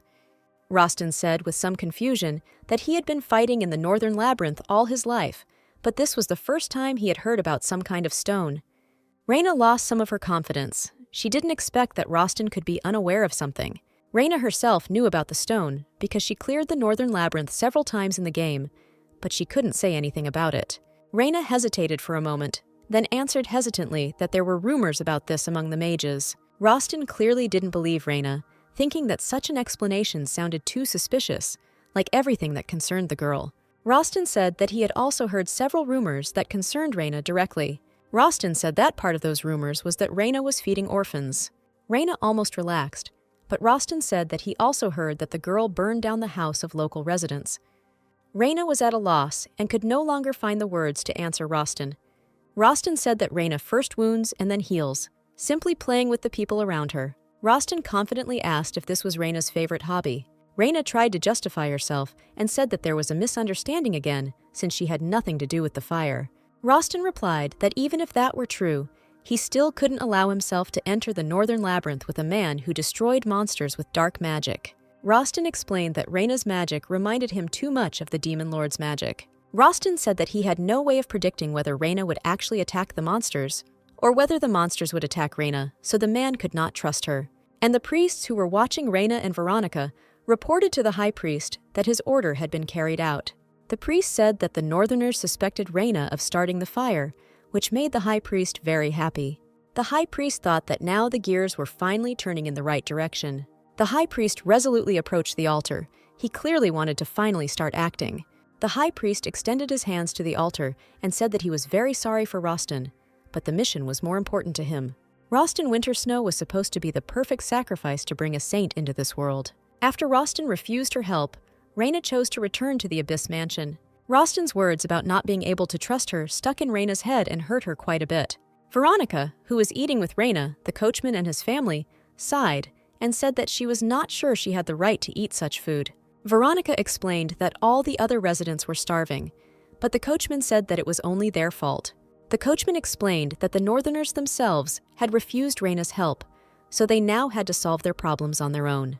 The coachman was really angry that the residents still continued to suspect Reyna of starting the fire. The coachman said that such accusations were absurd, because the flames of Reyna were black and ominous, not at all like the ordinary fire that burned down the house. Reyna was confused and asked if the coachman was really on her side.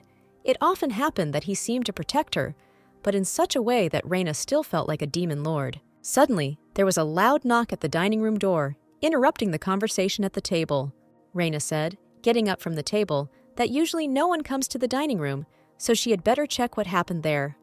Reyna opened the door and was shocked to see a wounded Chase standing in front of her. The more Reyna looked at him, the more horrified she was. His appearance made it clear that Rostin and the soldiers were in serious trouble. Chase was glad to see Reyna, but more because he was able to get to her. Tears poured from Chase's eyes, and the man fell to his knees in front of Reyna, exhausted. Chase asked Reyna to help them all. He begged the girl to save Rostin, which completely shocked Reyna. Chase was led into the dining room and sat down on a chair so that the man could more or less recover and tell everything in order. They managed to give Chase first aid. The man's injuries did not cause concern, but his emotional state was worrying. Chase tried to collect his thoughts and said that after they entered the labyrinth, everything seemed too simple. There weren't that many monsters, and the squad moved forward quite calmly and without any particular problems. They went deeper and deeper and soon found the labyrinth stone that Reyna had spoken of, but it turned out to be a trap, and a horde of monsters attacked them at the stone. Chase covered his face with his hands. The man said that only a few soldiers were able to escape. What was worse was that Rostin Wintersnow was still in the northern labyrinth. Reyna couldn't believe what Chase was telling her. She blamed herself for not insisting on participating in the cleanup. Chase was shaking and begging Reyna to help them all, fully confident that only she could do it. Chase said that not only Rostin's life, but also the fate of the entire North depended on Reina now. There were suddenly more monsters. They were already going much further than before, which had never happened before. The soldiers guarding the garrison could only get rid of those who went too far. But the strength and hopes of the Northerners were quickly fading, although they continued to believe that at least someone would protect them. And unexpectedly for herself, Reina became such a person who fell into the Northern Labyrinth. While destroying the monsters around her, Reina asked herself out loud why she had agreed to save a stupid man who was always suspicious of her. Reina was still very bothered that she didn't remember Rostin as a game character. There were several major characters in the story that the Saint interacted with, but Rostina was definitely not among them. Reina wondered why a hero who was not featured in the game had such a beautiful appearance. Reina chided herself for the fact that Rostin more than made up for his appearance with his character. Reina approached the door behind which, according to her memories, the labyrinth stone should have been located. Reina thought that Rostin must have been in this room, considering that she had already cleared the rest of the labyrinth. Meanwhile, a very dissatisfied crown prince appeared at the temple of the high priest, who seemed to be thirsting for someone's holy blood. The high priest approached the crown prince from behind and asked why he was looking for him. The look the crown prince gave the high priest was far from kind. The crown prince stated that he absolutely did not understand why, knowing full well the terrible situation in the north, the high priest did not send his help there. The crown prince roughly grabbed the high priest by the chin, not allowing him to take his eyes off him. The crown prince stated that for 1,000 years, there had never been any mistakes in the prophecies, and what was happening now was incomprehensible to him. The crown prince asked very gloomily if it was possible to suspect that the high priest had simply lost his spiritual power. The high priest responded to the crown prince with an equally gloomy look, which spoke louder than words. The high priest pushed the crown prince's hand away from his face and said that he was simply fulfilling the necessary conditions. In the northern labyrinth, Reina proudly entered the room with the labyrinth stone, but froze on the threshold in horror. Around the stone lay mountains of corpses, both human and monsters. The sight was horrific. As Reina walked across the bloody floor, she thought that she had played this game many times. But it was now, in this room, that Reina realized why she had never heard anyone mention Rostin Wintersnow.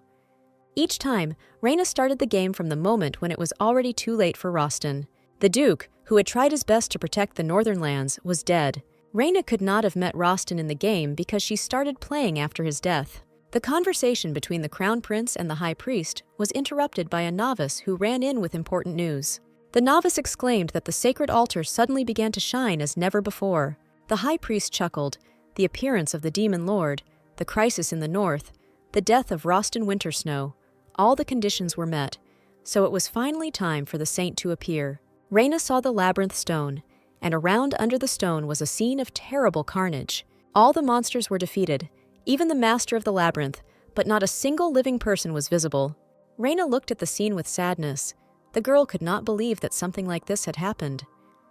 Reina found it strange that Rostin had held out until the end, but ended up frozen for unknown reasons. No other person or monster in this labyrinth was affected by such magic, and Reina didn't remember any monster that could use ice magic. Reina touched the ice, feeling empty, and muttered that Rostin couldn't die like this because she really needed him in the north. Meanwhile, in the temple, the saint was not very happy with how she was greeted, since she had fallen from the altar in a very unfortunate way. The high priest was only focused on the fact that his plan was finally coming to fruition, so he greeted the saint with admiration. The saint, seeing the high priest, blushed from embarrassment and completely forgot that she wanted to be indignant that no one had thought to at least put a pillow under her. And Reina stubbornly exerted her power on the ice that bound Rostin. Beads of sweat appeared on Reina's face. The girl needed to maintain maximum concentration in order to melt the ice slowly without harming Rostin. At some point, there was a surge of power, and Reina was thrown back so that the girl fell. Looking at Rostin, Reina thought that she had managed to melt the ice. However, although Rostin was pulled out of the ice trap, he showed no signs of life. Reina thought with despair that it might well be that Rostin's death was an attitude of this world that could not be changed. Reina thought that Rostin was destined to constantly fight monsters, wait for the demon lord, and die in the ice of the farthest corner of the northern labyrinth. Reina couldn't accept this, so she took Rostin by the shoulders and shook him thoroughly. Reina said in despair that Rostin should at least apologize to her before he died. Reina explained this by saying that Rostin constantly doubted her and drove her into a dead end, so he couldn't just die now. Reyna was still shaking Rostin and asking him to open his eyes, but there was no reaction. Reyna was in absolute despair because she didn't know what exactly to do. Reyna couldn't believe that Rostin was really dead and that it couldn't be changed. At some point, Reyna shook Rostin's shoulders too hard, causing them both to fall to the ground by inertia. Reyna found herself on Rostin, but was in no hurry to get up. She had neither the strength nor the desire. Touching Rostin, Reyna thought that he was still very cold. Reyna thought she had almost forgotten her previous life. She wondered if her parents were happy when she died. Reyna sat up and thought that perhaps this was all her fault. Reyna said that she very much hoped that Rostin had no regrets left, so his death would not be in vain, and she herself would take on the care of the North. Reyna promised to protect the North, which was Rostin's home and all the people there. Suddenly, strange footsteps were heard, and Reyna turned around sharply to see who exactly had come to this place. Meanwhile, the Crown Prince was talking to the High Priest, asking if everything that was happening was his plan. The High Priest replied that everything was God's will, therefore, according to the prophecy, the saint would save the North and become a hero. The Crown Prince chuckled and said that he had heard rumors that a demon lord had appeared in the North, but he was not sure that the saint would have enough strength to meet him now. But the saint had already been sent to the Northern Labyrinth anyway, where the girl trembled at the sight of the corpses around her. Reyna stared at the saint in great surprise, unable to get a single word out. The saint was no less surprised and cautiously asked if there really was a man in front of her. Reyna still couldn't take her eyes off the saint or answer her. There was an awkward pause, the tension growing as the saint sincerely doubted that she might not have met a monster here. The saint looked at Reyna with a silent question, but was in no hurry to attack. Reyna tried to come to her senses, but she really had no idea how to react to such an appearance. Reyna found it strange that the saint had ended up in the Northern Labyrinth so quickly. According to the game, it seemed to her that it should have happened later. Reyna looked at Rostin and thought that the appearance of the saint could not change anything for him in any case. Rostin was dead. Even the saint could no longer influence the situation. The saint looked at Reyna in bewilderment and condemnation, since the picture before her was extremely strange. A blush appeared on the saint's cheeks. The girl remained silent for now, but was already ready to be indignant. Reyna ignored the saint, but the girl could not remain silent for long, so she said that it was very rude of Reyna. Reyna looked at the saint in bewilderment. The girl explained that she meant that it was very rude to attack an unconscious person. Reyna instantly jumped up from Rostin, choking on air, and hastened to justify herself by saying that everything was not at all as it seemed to the saint. Reyna asked where such thoughts came from in the saint's head, but the girl clearly did not believe her. A blush appeared on Reyna's cheeks as she realized exactly what position the saint had found her in. But the next second, Reyna remembered something that gave her great hope. In the game, Saint had the power of healing and resurrection, which meant she could help Rostin. And there wasn't much time left for this, because strange sounds were heard from the floor of the labyrinth. Reyna looked closely at what was happening and realized that the labyrinth was slowly swallowing up bodies. Having collected her thoughts and pulled herself together, Reyna confidently turned to the saint. Reyna asked the saint to use her resurrection magic on Rostin. Reyna asked to resurrect the other soldiers. The saint looked at the girl in some bewilderment. Reyna said that the Holy One is a Holy One, so she simply has to save everyone. The saint was in no hurry to answer anything. Reyna gave her strange sensations. The saint wondered if Reyna was really human, because she emitted a very dark aura that could easily be confused with the aura of a monster. Sighing, the saint replied that she could not use her power and could not resurrect anyone. This shocked Reyna, and she indignantly asked why the saint considered this impossible. The saint replied that she had not encountered monsters before, so she had not had time to level up, and these abilities had not yet opened up for her. Reyna paused for a moment, then thought that it really was logical, since she herself had fried all the monsters in the labyrinth when she went to save Rostin. So Reyna had no choice but to take the saint and go with her to search for the surviving monsters. Under Reyna's guidance, Saint leveled up her skills to save people in the labyrinth. It's not that such pumping of the saint looked somehow pretentious. The girl simply waved her staff, but it bore fruit. After the speed leveling, the saint's level increased, and she could now use the resurrection skill. Reyna looked tired, unlike the even too cheerful saint, because the girl had to dig through all the mountains to find at least some monsters. The joyful saint said that she could now resurrect everyone, and immediately tried to do so. The saint pointed her staff at Rostin, but to Reyna's surprise, nothing happened. Rostin was still lying on the floor, showing no signs of life, and Reyna's hope was fading very quickly. Reyna asked in disbelief why this could have happened, and whether Rostin really could not be saved. The saint coughed in embarrassment and said that her powers were working, but she accidentally missed. A roar was heard near Reyna, and the next second the girl realized that the saint had accidentally resurrected the master of the labyrinth. Reyna was literally stunned for a second, trying to understand how it was possible to miss like that. But there was no time to be surprised, so Reyna quickly directed her power at the master of the labyrinth, incinerating him. The saint watched Reyna's attack in fascination, admiring the fact that the girl had killed such a strong monster with one blow. Reyna did not appreciate the saint's delight, and very gloomily demanded that she use the power of resurrection on Rostin again, and this time try to do without accidents. Reyna's stern gaze proved to be a very effective motivation for the saint. The girl didn't even think of arguing.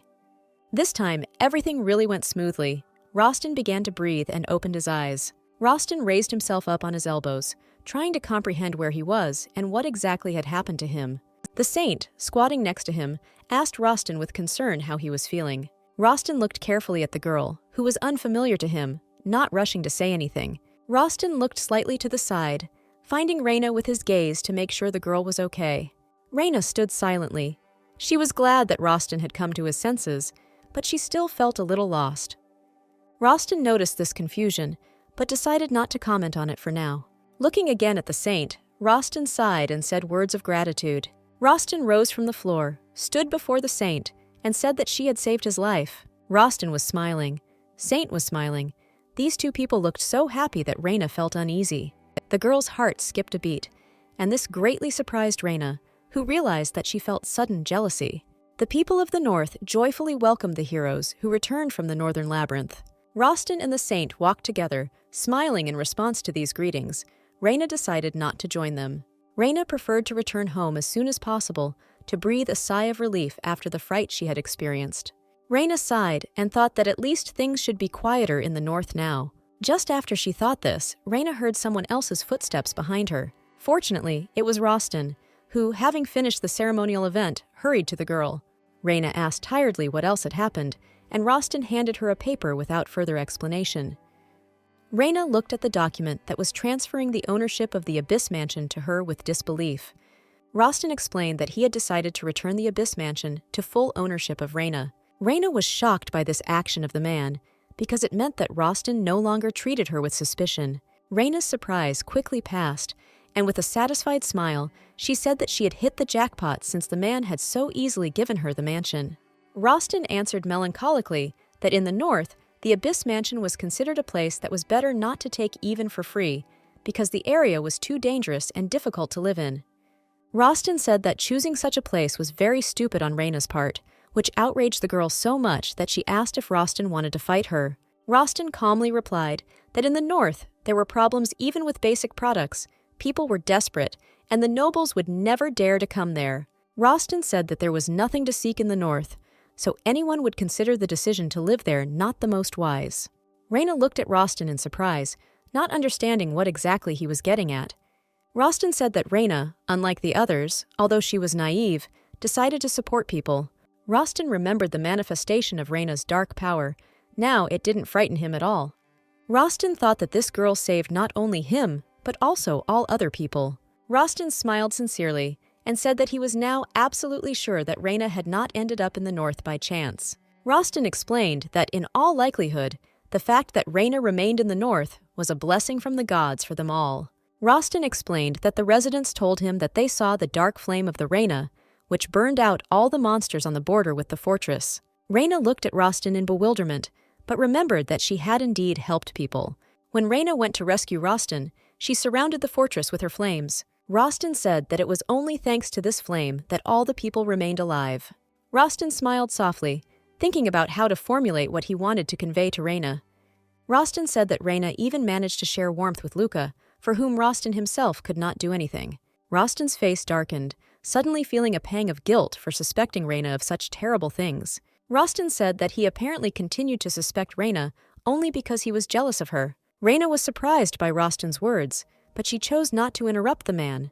Rostin explained that he felt envy for the power that Reyna possessed. Reyna couldn't believe that it was Rostin who said such words. The man's next actions left Reyna completely shocked as Rostin knelt down in front of her. Rostin asked Reyna to forgive him for his foolish behavior and also clarified whether the oath to protect the North was still in force. Reyna realized that Rostin had apparently heard and remembered everything she had said in the labyrinth.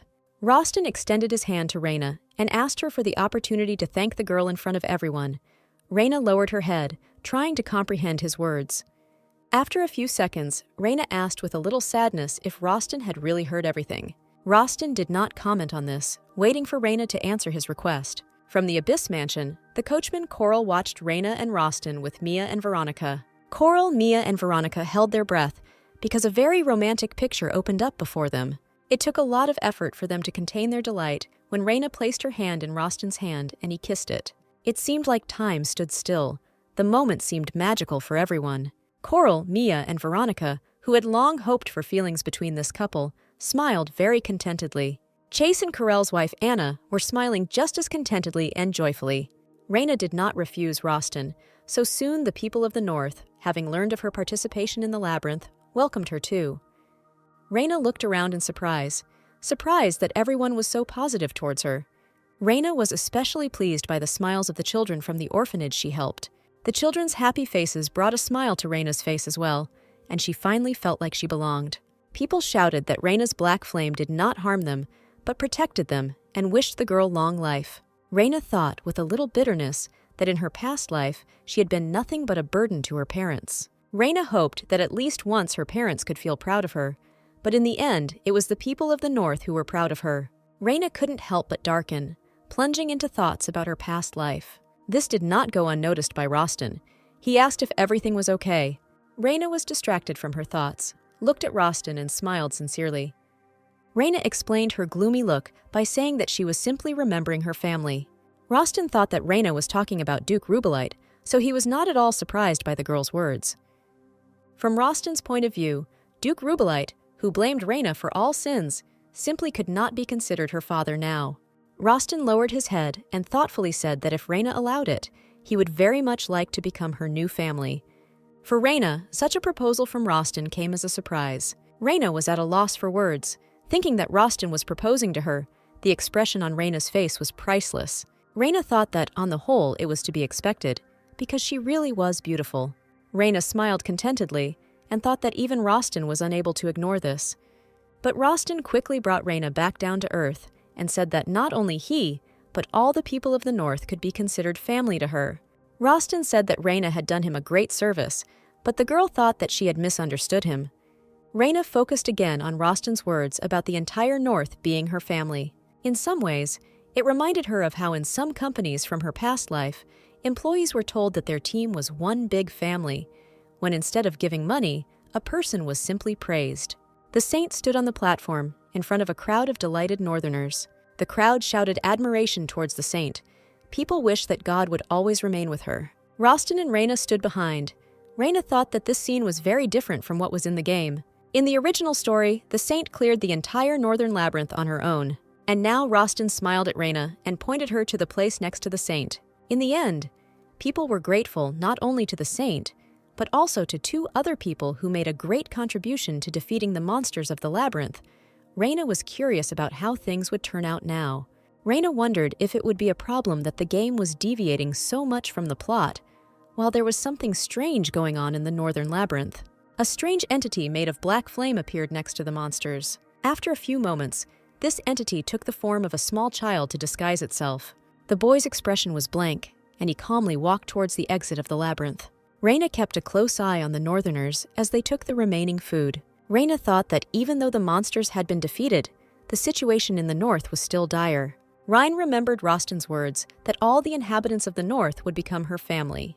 It was because of this that Rhine really wanted to help the inhabitants of the north, at least with her dark flame, which could warm them. The flames of the Reyna engulfed every corner of the village, every shop, and every house. The residents were initially scared, not understanding what was happening, but soon they felt warmth. Everyone thought with admiration that this was Reyna's magic, but the girl herself thought that maintaining the heat in the entire village required a colossal amount of energy. However, after clearing the northern labyrinth, this was not a problem for Reyna as she had reached level 1000 in strength. Reyna smiled contentedly, thinking that this power would be enough for 4 or 5 villages. But for the saint, things weren't so rosy. The high priest complained that the girl was still at the 30th level of power. The saint replied to the high priest with a smile that Reyna had managed to clear the northern labyrinth before she arrived, so that was the maximum she could hope for. The high priest closed his eyes tiredly, thinking that he was not used to hearing Reyna's name spoken with such admiration. The high priest opened his eyes and said that he was very sorry, because if it was the saint who conquered the northern labyrinth, she would have been able to reach the 100th level of strength. The saint looked at the high priest with a wide smile, but in confusion. From her point of view, it was worth being happy that the monsters were defeated, and it didn't matter at all by whom exactly. The high priest said that there was nothing that could be done about the northern labyrinth anyway. The high priest informed the saint that for her own good, she would be assigned a special training trainer. The saint looked at the high priest in surprise, not really understanding what exactly his words meant to her. And in a completely different part of the empire, mercenaries were riding in a cart who had gone further from the north. They discussed how they had been gathered, sent north to defeat the demon lord, and then driven away without paying a penny. The conversation of the mercenaries interested the man who was riding with them.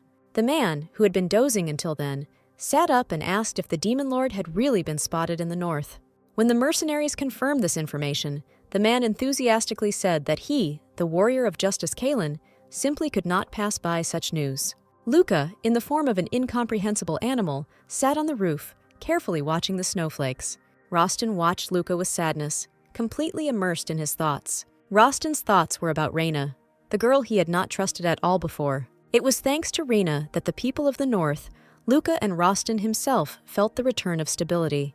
Rostin smiled softly, thinking that now he had to repay Reyna for everything she had done for him.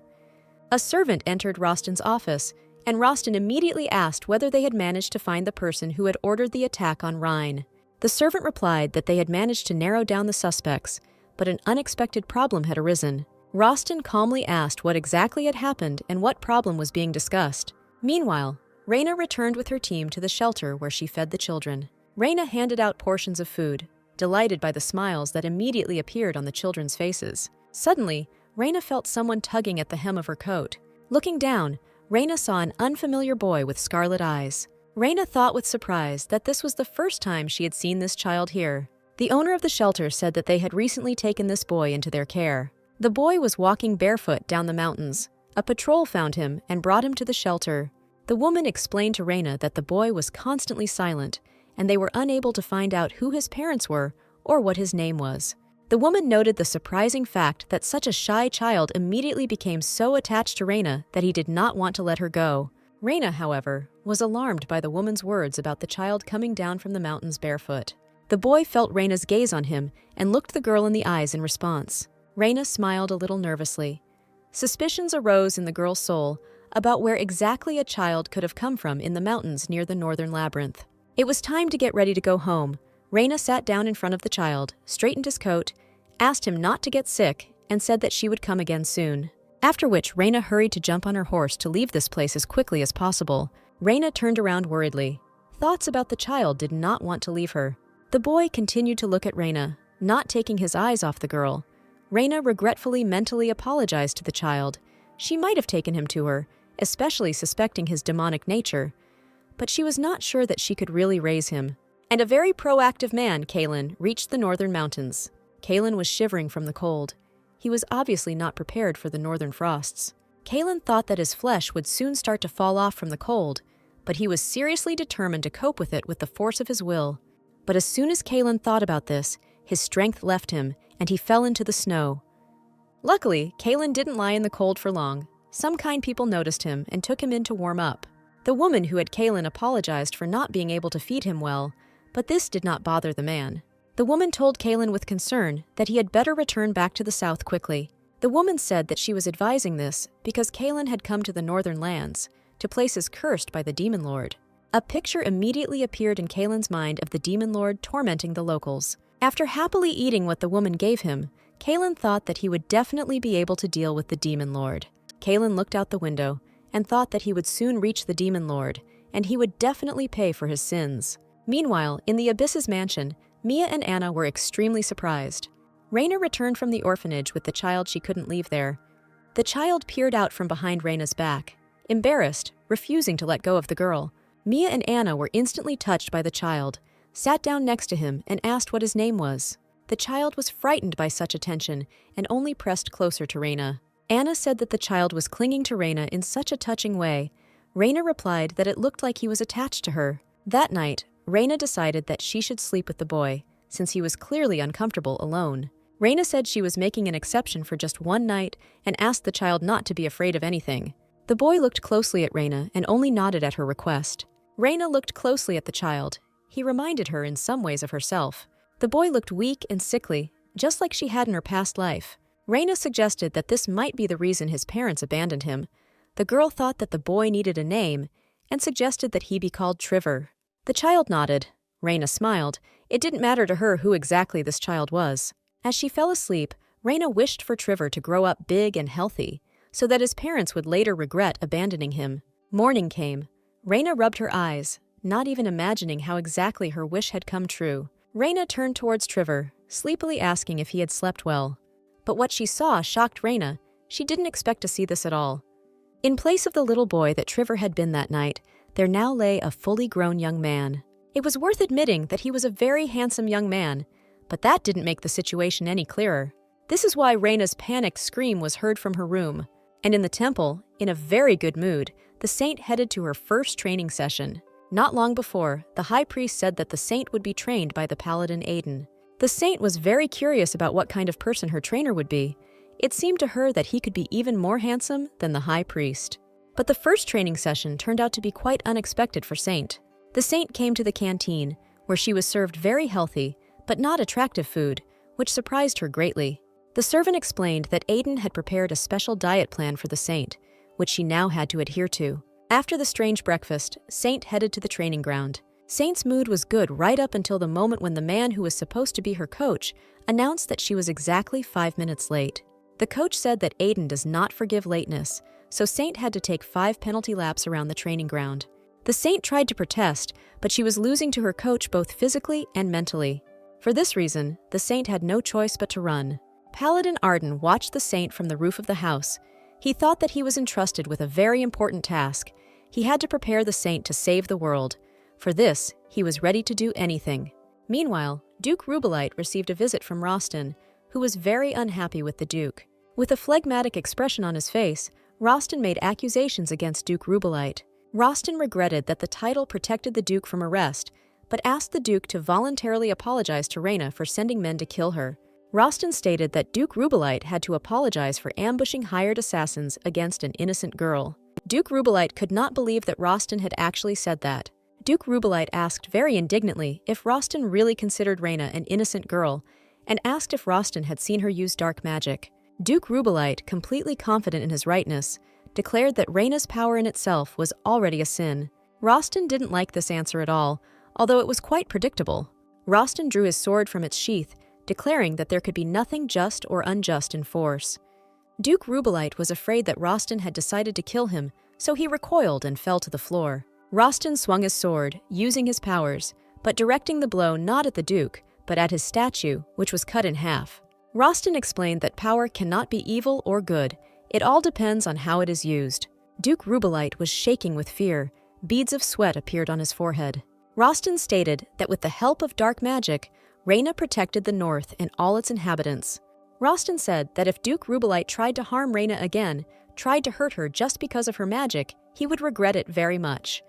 Rostin said that in this case, he would not remain inactive, and the Duke would not like it at all. Duke Rubelite was no longer happy with the situation. He could not calm down even when Rostin left the office. Meanwhile, the inhabitants of the Abyss Mansion were getting to know Trevor. The inhabitants of the mansion were not sure how exactly to react to the fact that the boy had turned into a young adult overnight. Reina only confirmed that it was the same boy, but she didn't know how this could be explained. Reina was curious as to why Trevor was so attached to her.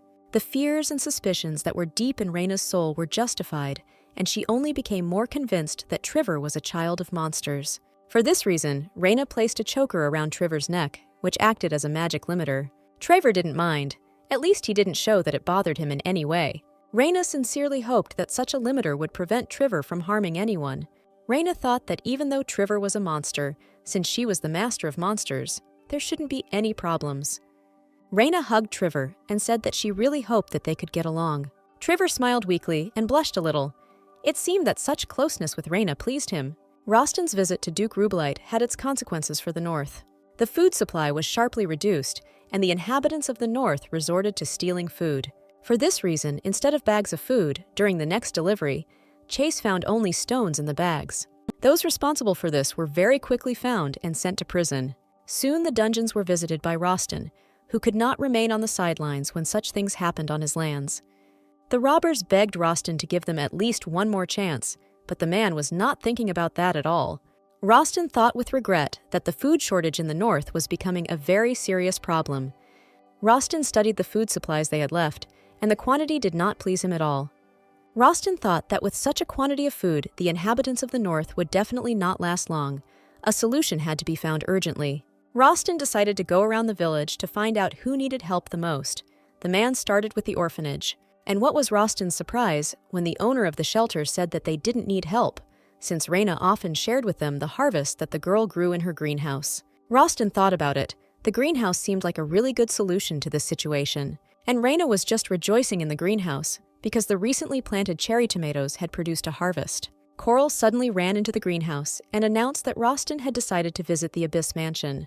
Rostin honestly told Raina that the food problem had become critical. Rostin also did not forget to mention that he could not ask Duke Rubelite for help, which greatly surprised Raina. Raina indignantly asked Rostin why he suddenly decided to quarrel with the Duke. Rostin chose not to answer. Raina said that even though Duke Rubelite was her father, she couldn't deny that he was a real jerk. However, the most rational thing Raina saw was to apologize to the Duke and get food for the residents. Rostin replied gloomily that he could not do this. It was a matter of his honor. This excuse sounded very weak to Raina. The girl asked if she could put this honor on her plate. Raina sighed heavily and said that she had thought that the people of the North were more important to Rostin than anything else. Rostin said he understands he cannot ignore the food shortage problem. However, the option of apologizing to Duke Rubelite was rejected. Rostin said he heard that Raina was growing plants in a greenhouse she created. Rostin said he had a plan, but he needed Raina's help to implement it, after which Raina and Rostin had to leave the estate for a while. Rostin showed Raina the plain that had once been the granary of the North. The granary was huge. Rostin explained that the grain that was previously grown there could have fed the entire North. Rostin explained that the temperature was currently too low for growing, and asked if Raina could build a greenhouse on the plain. Raina was surprised, but quickly pulled herself together, looked around the area, and replied that she would return to this place with Veronica to check everything. Rostin said the plain was close to the east, so there was almost no snow on it. Rostin's enthusiasm was pleasing, but a sobering thought suddenly occurred to Raina. Raina said that the area was too big for a simple greenhouse. It was very difficult to get water here because the river was frozen. The girl was not sure that she had enough strength for everything. Raina said in fear that she would not be able to cover such an area with her power. It was even larger than the village. Raina said regretfully that it was impossible to make a boiler room or something like that in this world, so they were unlikely to succeed. But the next second, Raina asked herself why she thought it was impossible. She just needed to find the right master. A girl famous for her engineering abilities has just appeared in the West. The head of a small western town urgently needed to make a safe. The head of the town was sincerely glad that his servants had managed to find the right master. The chief said that they needed to make a safe to hide the golden statue of a bat in. The chief explained that they could not allow the statue to be stolen, so they needed the best protection. The female engineer looked at the statue in fascination, and the boss asked her to create the strongest safe. The girl replied that the chief could trust her completely. Master Eileen would never let him down. Meanwhile, Kaylin managed to reach the Abyss's mansion safe and sound. Kaylin was 100% sure that this was where the Demon Lord had taken up residence. Kaylin pulled the hood over his head and thought that in this situation it would be most rational to use invisibility magic. Kaylin used his abilities and moved closer to the estate. Kaylin thought he needed to figure things out and find the Demon Lord. After that, Kaylin could calmly understand what exactly the Demon Lord was planning and stop him. It took Kaylin about 5 hours of surveillance of the house, after which he decided that he knew exactly who the Demon Lord was. There was only one person in the mansion that made Kaylin so suspicious. And as difficult as it may be to guess, this person was Trevor, who seemed the strangest one here. Kaylin thought that it was clear from just one glance that this man was a Demon Lord. Kaylin had solid arguments for thinking so, since Trevor was hiding in an estate in the farthest north. Kaylin tried to figure out what kind of evil plans Trevor had, but so far the man was acting very strangely for a demon. Trevor ate with pleasure and dozed in the middle of the corridor, which angered Anna. Trevor spent his time outdoors, not trying to attack anyone. Trevor even managed to get to know Luca without arousing any suspicions. It seemed that Trevor was even ready to cuddle Luca, who was in the form of an incomprehensible animal. Trevor's behavior confused Kaylin.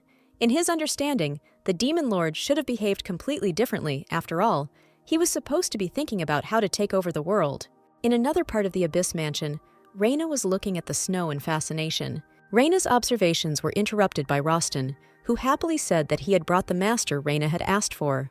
The master turned out to be the same Eileen who had previously worked in the south, introducing herself as a master of various mechanisms. Reyna looked at Eileen very carefully. There was something about this girl that she didn't like. Reyna noticed Eileen's hands, which were too well groomed.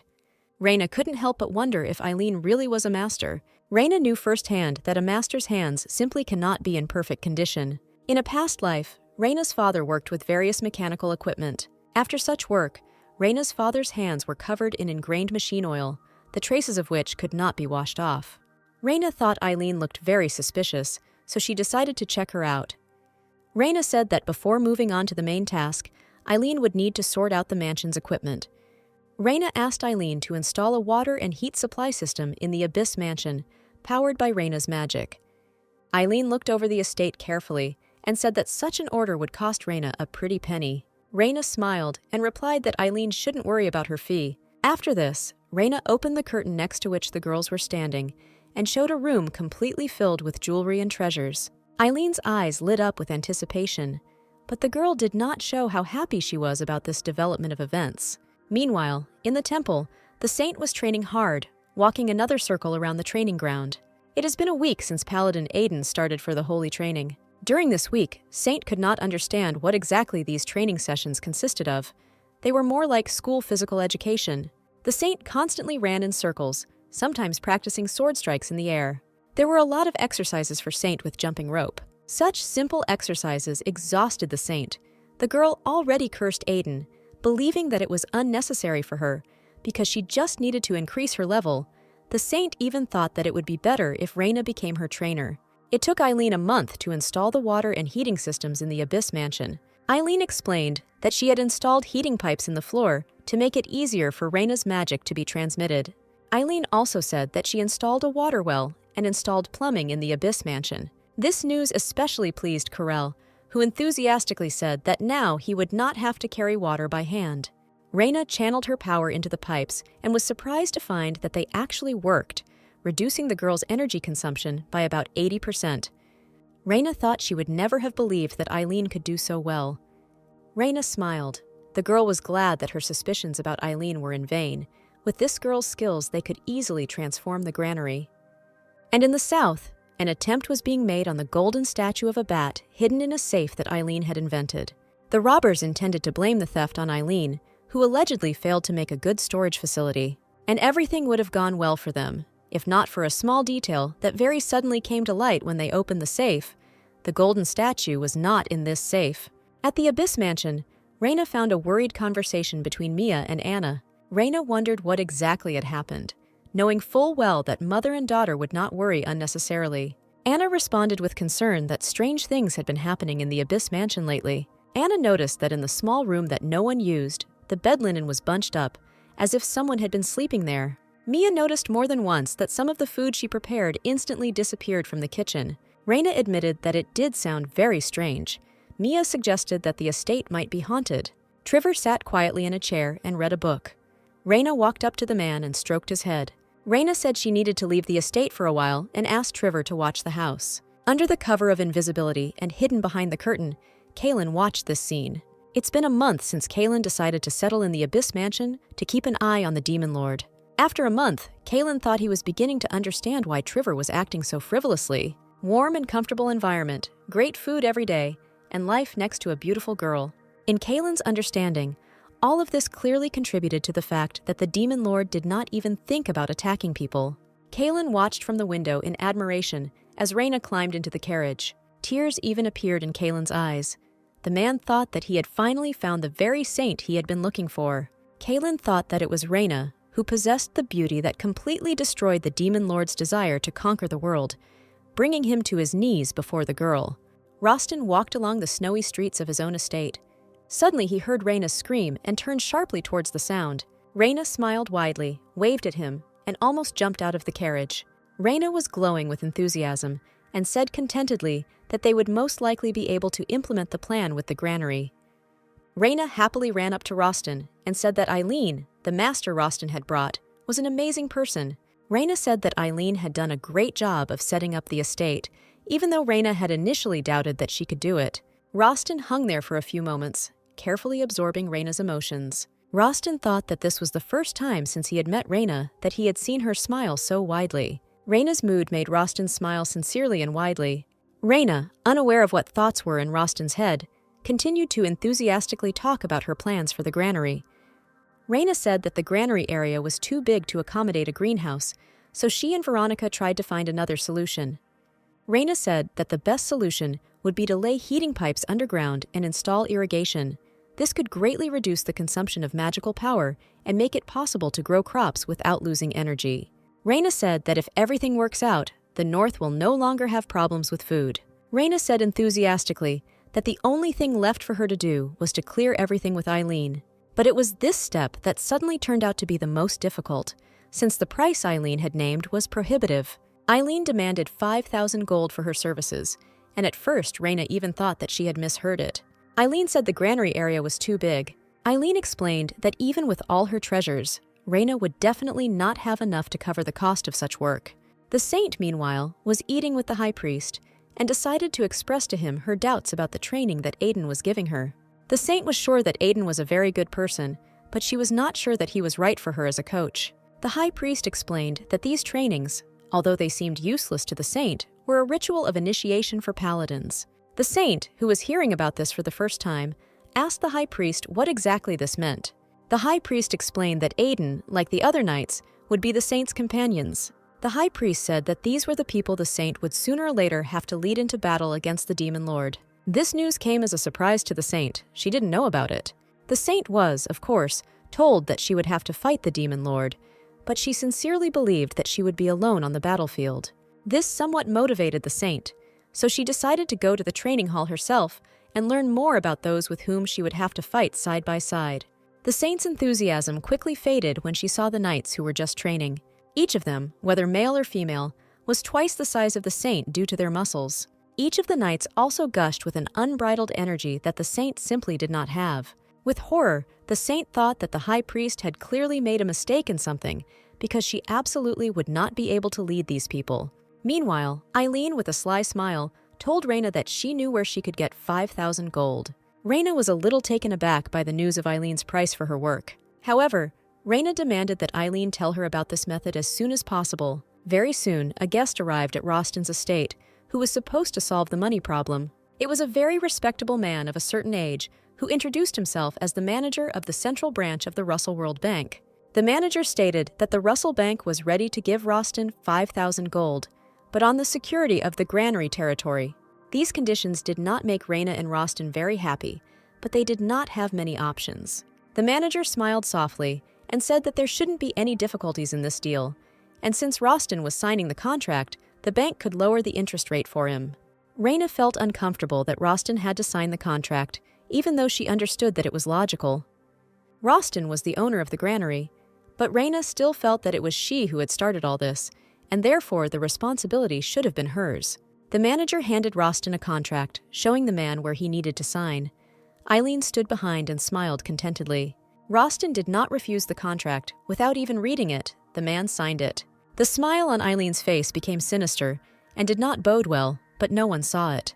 The manager smiled happily, took the contract, and said that the bank would soon send Rostin the money. Reyna smiled, trying to push aside her worries, and thought that they were very lucky that they were able to get this money so easily.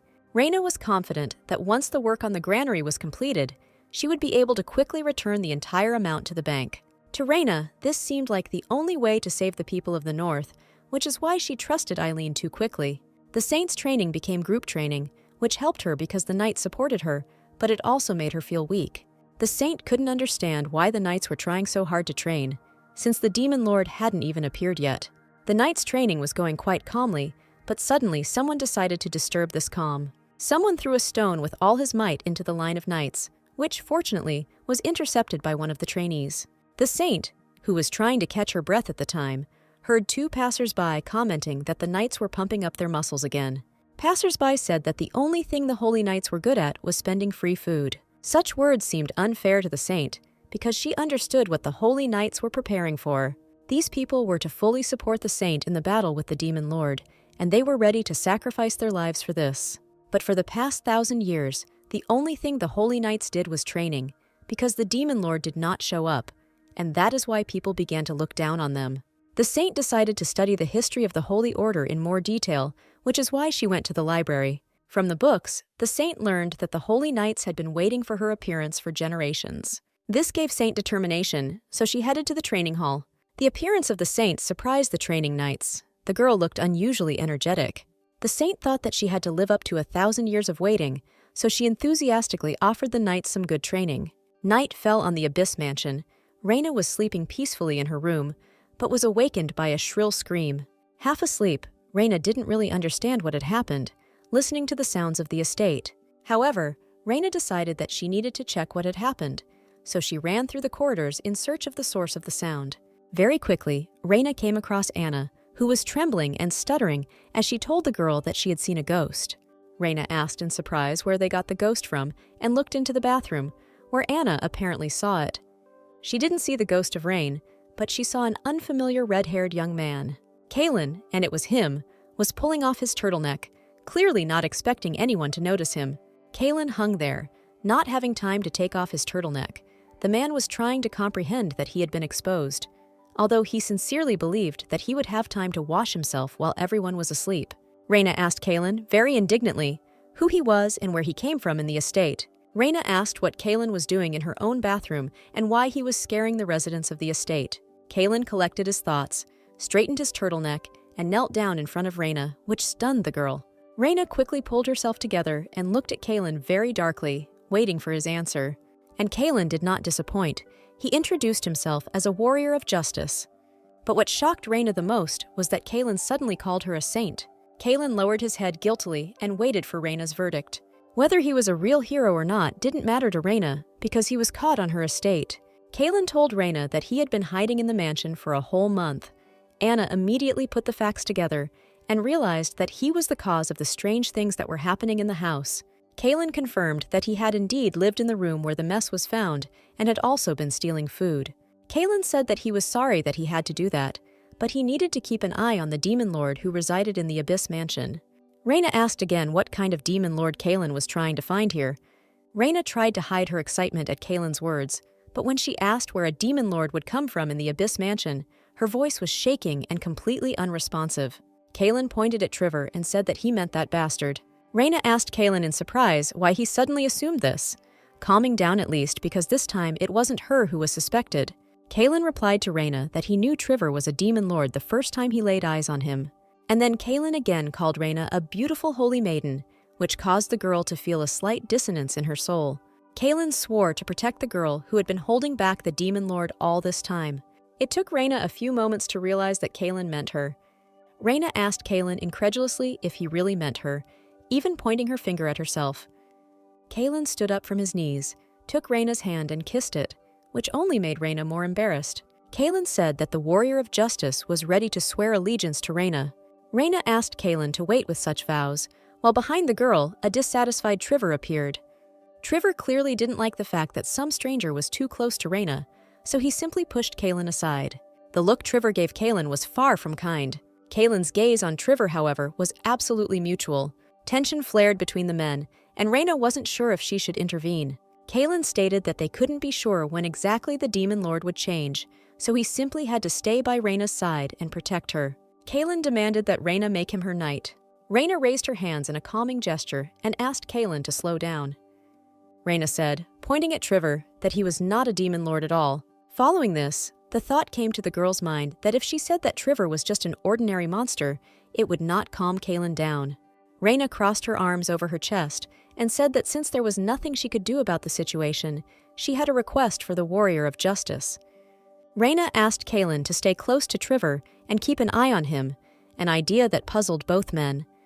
But Reyna explained that Trevor, although he seemed like an adult, was in fact a child who needed to be kept from turning to evil. Kaylin didn't like the idea and replied in confusion that he had to be with Reyna and protect her. Reyna disagreed with this argument and said that Kaylin should think twice. Reyna explained that if Trevor did not become an evil demon lord, then she would be in no danger. Reyna smiled softly and said that she had every confidence that Kaylin could handle this task. Reyna said that a warrior of justice with a pure heart would definitely be able to have a beneficial influence on the demon lord. Kaylin and Trevor were not happy with this turn of events, but they did not dare to object to Reyna. Kaylin felt proud that Reyna had given him the task and told him that Trevor would never become a demon lord under his watch. Kaylin stated that as a warrior of justice, he would not take his eyes off Trevor. Reyna thought that she was not a saint at all, and Trevor was not a demon lord at all. But if Kaylin thought so, then there was no point in trying to convince him otherwise. Reyna thought it was a good opportunity to take advantage of this and dump the task of raising Trevor onto Kaylin. There were rumors in the village that Reyna was planning to use her power again to restore the granary. The inhabitants were no longer afraid of Reyna's dark power. On the contrary, everyone was very grateful to her. The residents thought that only thanks to Reyna they could finally get rid of hunger. Some even prayed for the girl's well-being. Veronica just went to the market to buy some necessary products. But suddenly, Veronica noticed something that almost made her drop the shopping basket. On the wall of the building, where there were photographs of wanted criminals, there was a photograph of Eileen. Veronica ran back to the Abyss Mansion as fast as she could to warn Reyna about what she had seen. Veronica was out of breath and trying to catch her breath when she found Reyna in the estate. Veronica eventually managed to say that Eileen was a fraud, which made Reyna turn pale. Reyna jumped up and ran to her treasury, thinking that it was impossible for Eileen to be a fraud, because the girl had done an excellent job of renovating the estate. Having received 5,000 gold, Eileen said that she would immediately go to work on the granary. Having reached the treasury, Reyna abruptly pulled back the curtain, hoping that Veronica was mistaken. But unfortunately, Reyna's fears and Veronica's words were confirmed. The treasury was completely empty. Reyna hung her head, trying to comprehend how she could have let this happen. Reyna wasn't upset about the situation. No, the girl was furious and intended to find Eileen. Reyna quickly mounted her horse and followed in the tracks of Eileen's cart. Reyna followed these tracks all the way to the border between the north and the west, but it turned out that Eileen was so well prepared that she even blew up the bridge. Reyna went to Rostin to tell him the bad news. Rostin said that it was entirely his fault because he had introduced the man to Reyna without even checking his identity and had been too hasty. Rostin said they could send another request to the World Bank asking for another 5,000 gold. The manager quickly arrived north, but said that getting the money this time would be very difficult. The manager said that since Rostin was unable to return the money to the bank, the contract would be terminated. Rostin asked the manager what exactly the termination of the contract meant. The manager replied that Rostin had 5 days to repay the debt to the bank. The manager explained that if the debt was not repaid within this period, the rights to the granary would go to the World Bank. After this, the manager left Rostin's estate, leaving Reyna and Rostin to think about how to fix the situation. Reyna was angry, but could not yet think of what to do. The news that Eileen had turned out to be a fraud who had taken the bank's gold and Reyna's jewels and fled quickly spread throughout the north. Rumors began to circulate that work on the granary was in danger of being cancelled due to Eileen's escape. But suddenly, the inhabitants of the north decided to intervene in the situation. They collected absolutely everything they had. Residents of the north even gave away family heirlooms in order to raise the necessary amount for the bank. This act shocked Reyna and Rostin, who were already preparing for the worst. The entire collection of money took place behind their backs, so Reyna and Rostin only found out about it when they were brought those same 5,000 gold pieces. Residents said they heard that the bank wanted to take over the granary. Reyna thought that this was not what she expected at all, but she realized that the people of the north were strong because they united when something difficult happened in their lives. Reyna chuckled slightly and thought that she had been quite arrogant in her thoughts. The inhabitants of the north remained in the cold lands, although they could have easily escaped to more comfortable conditions. However, they remained at home, even though they suffered many hardships. The money was returned to the bank. The manager was very surprised by this, admitting that he did not think that they would be able to collect the entire amount in such a short time. The manager asked if Raina and Rostin planned to continue the restoration of the granary, offering them another 5,000. Raina replied that they didn't need that now, because she was going to find Eileen and return the stolen money. According to Kaylin's report, who was also monitoring Eileen, the girl was constantly leafing through one catalog in which there was a description of a luxury resort in the southern lands. Raina smiled very unkindly and thought about how she would get Eileen out of the ground and force her to work in the north for the rest of her life. Eileen, unaware of the trouble she had gotten herself into, actually landed on the southern island, and Raina stood in front of Rostin and confidently explained that she would chase Eileen all the way to the south. Raina's determination left Rostin a little stunned. He was not prepared for Raina to take on the solution to the problem. Raina's friends stood behind her. Rostin asked if they would go with the girl. Raina explained that each of her team was very important for such a trip. Raina said that Keelan himself was a southerner, so he would be her guide who knew his way around those lands very well. The coachman, Coral, was very much needed to look after their luggage. Raina looked at Trevor, who was also standing next to her with a smile. Raina said that this child Trevor just really doesn't like to stay home alone, so he will also accompany them. Rostin was caught by the fact that Raina called Trevor a child. He was very surprised by such an address towards a completely grown man. Raina explained that although Trevor looked like an adult, he was actually still a little boy. Rostin sighed. He didn't like the idea of letting Raina go south alone at all, even if the girl already had escorts. Rostin said that he was going with Raina since he was responsible for what happened.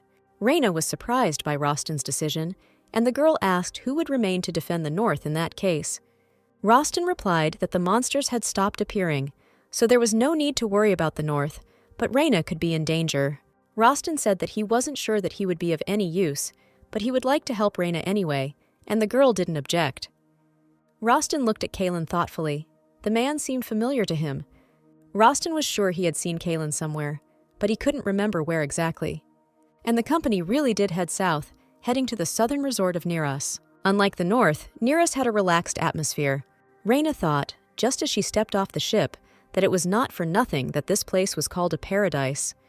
Waiters were bustling around with mountains of food, which was so lacking in the north. The bright sun shone into my eyes, gently warming me and showing me the world in brighter colors. The people around were energetic and cheerful. The atmosphere itself made one feel happy. Raina briefly thought that it would be nice to spit on the Abyss Mansion and move to the south. These thoughts appeared in large letters on Raina's face, which did not go unnoticed by Rostin. Rostin understood that he had no right to keep Raina in the north, but he didn't want to let her go either. Raina noticed Rostin's darkened mood and thought that if they could restore the granary, the north would definitely sparkle with new colors. In the hotel room, Raina put a map on the table and said that the first thing they needed to do was check all the jewelry stores, because Eileen was partial to jewelry. Raina suggested that they might find Eileen in the most luxurious boutique. The idea was good, but there were too many similar shops in Neras. The team had to split up, and even so they couldn't track down the thief. Just when Raina was about to lose hope, she overheard two girls talking about a private auction that was going to take place that night. There were supposed to be a lot of rare jewelry at this auction, and the girls hoped that this year the same buyer who bought everything last time would not show up at this auction. Raina thought it was quite possible that it was about Eileen, so the whole team was at this auction that night. Raina was not mistaken. Eileen was indeed here, hoping to snag the top lot for herself. As Eileen was making her bet, her hand holding the sign was intercepted by Kaylin. Eileen tried to pull her hand away, asking indignantly who Kaylin was, but Trevor appeared next to her. Eileen couldn't help but recognize Trevera, so the girl's indignation suddenly died down. Then Eileen was asked if she was still drawn to shiny things. Eileen suddenly turned pale, recognizing the voice. After that, Eileen saw a very unkind Raina in front of her, who with a bloodthirsty smile said that she was very glad to meet Eileen. Eileen was taken from the auction and tied up in a hotel room, where she was awaiting interrogation.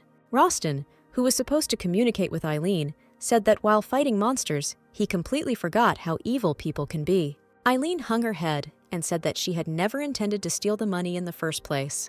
Eileen said she knew full well that she could have condemned tens of thousands of people to death, because the granary was the last hope of the North. Raina was outraged, saying that Eileen had no conscience at all, since she was saying such things after blowing up the bridge at the border behind her.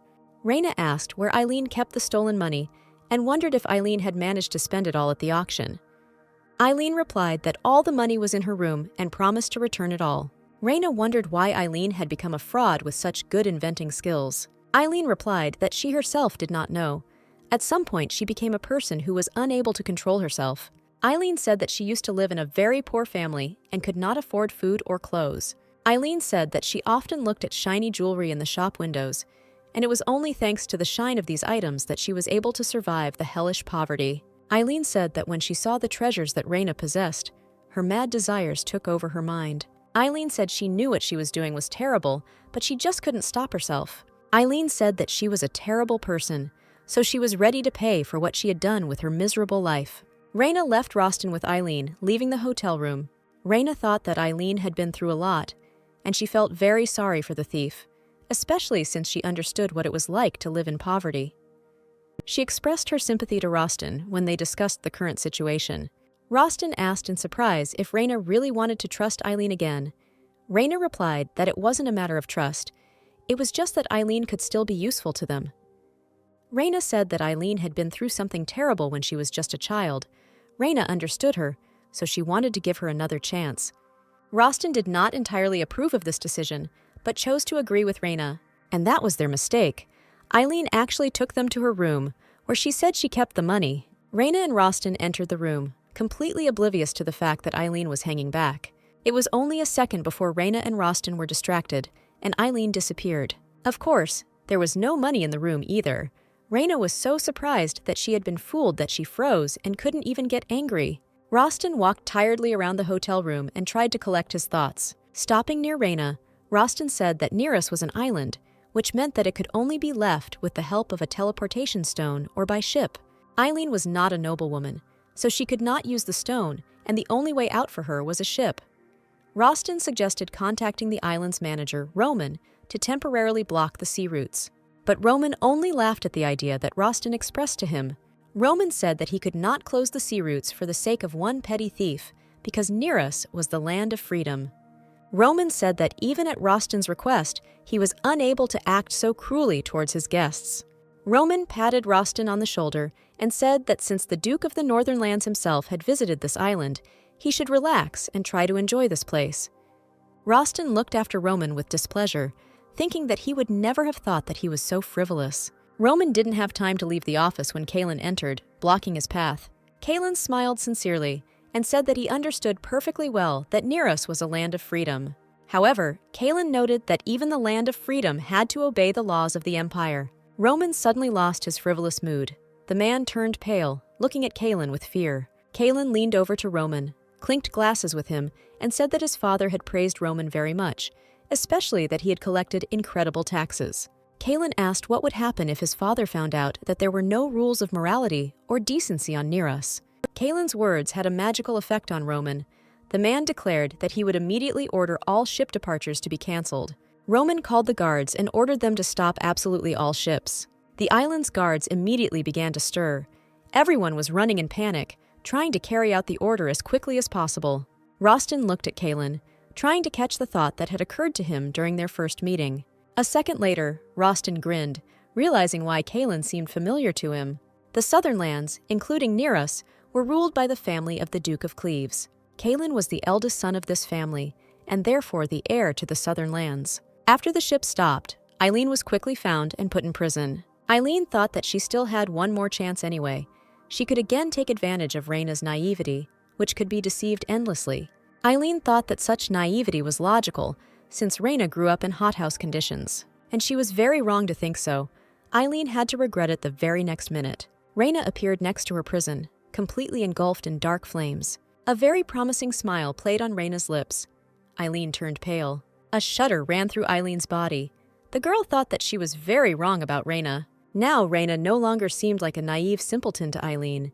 She looked more like a demon lord born in the underworld itself. Eileen backed away from Raina, muttering that she had her reasons for doing what she did. Raina smiled and said she would be happy to hear Eileen's reasons. Raina's dark magic shot out from her hand and slammed into Eileen's chest. Raina said that this time Eileen would speak with her heart on the line. Eileen looked at Raina in horror, trying to understand what had just happened. Raina said that nothing terrible happened to Eileen. She just planted a small clot of dark flame in her heart. Raina explained that if Eileen tried to lie or break her word, the clot would turn her heart to ashes. Raina smiled very contentedly. She was clearly proud of herself. Raina said it was time for her and Eileen to get down to business, and stated that it was time for Eileen to begin rebuilding the granary. Eileen looked at Raina in disbelief, trying to comprehend how it was possible that her perfect plan hadn't worked. Eileen dropped to one knee, bowed her head before Raina, and vowed to her to restore the granary. Eileen returned to the north. The restoration of the granary continued.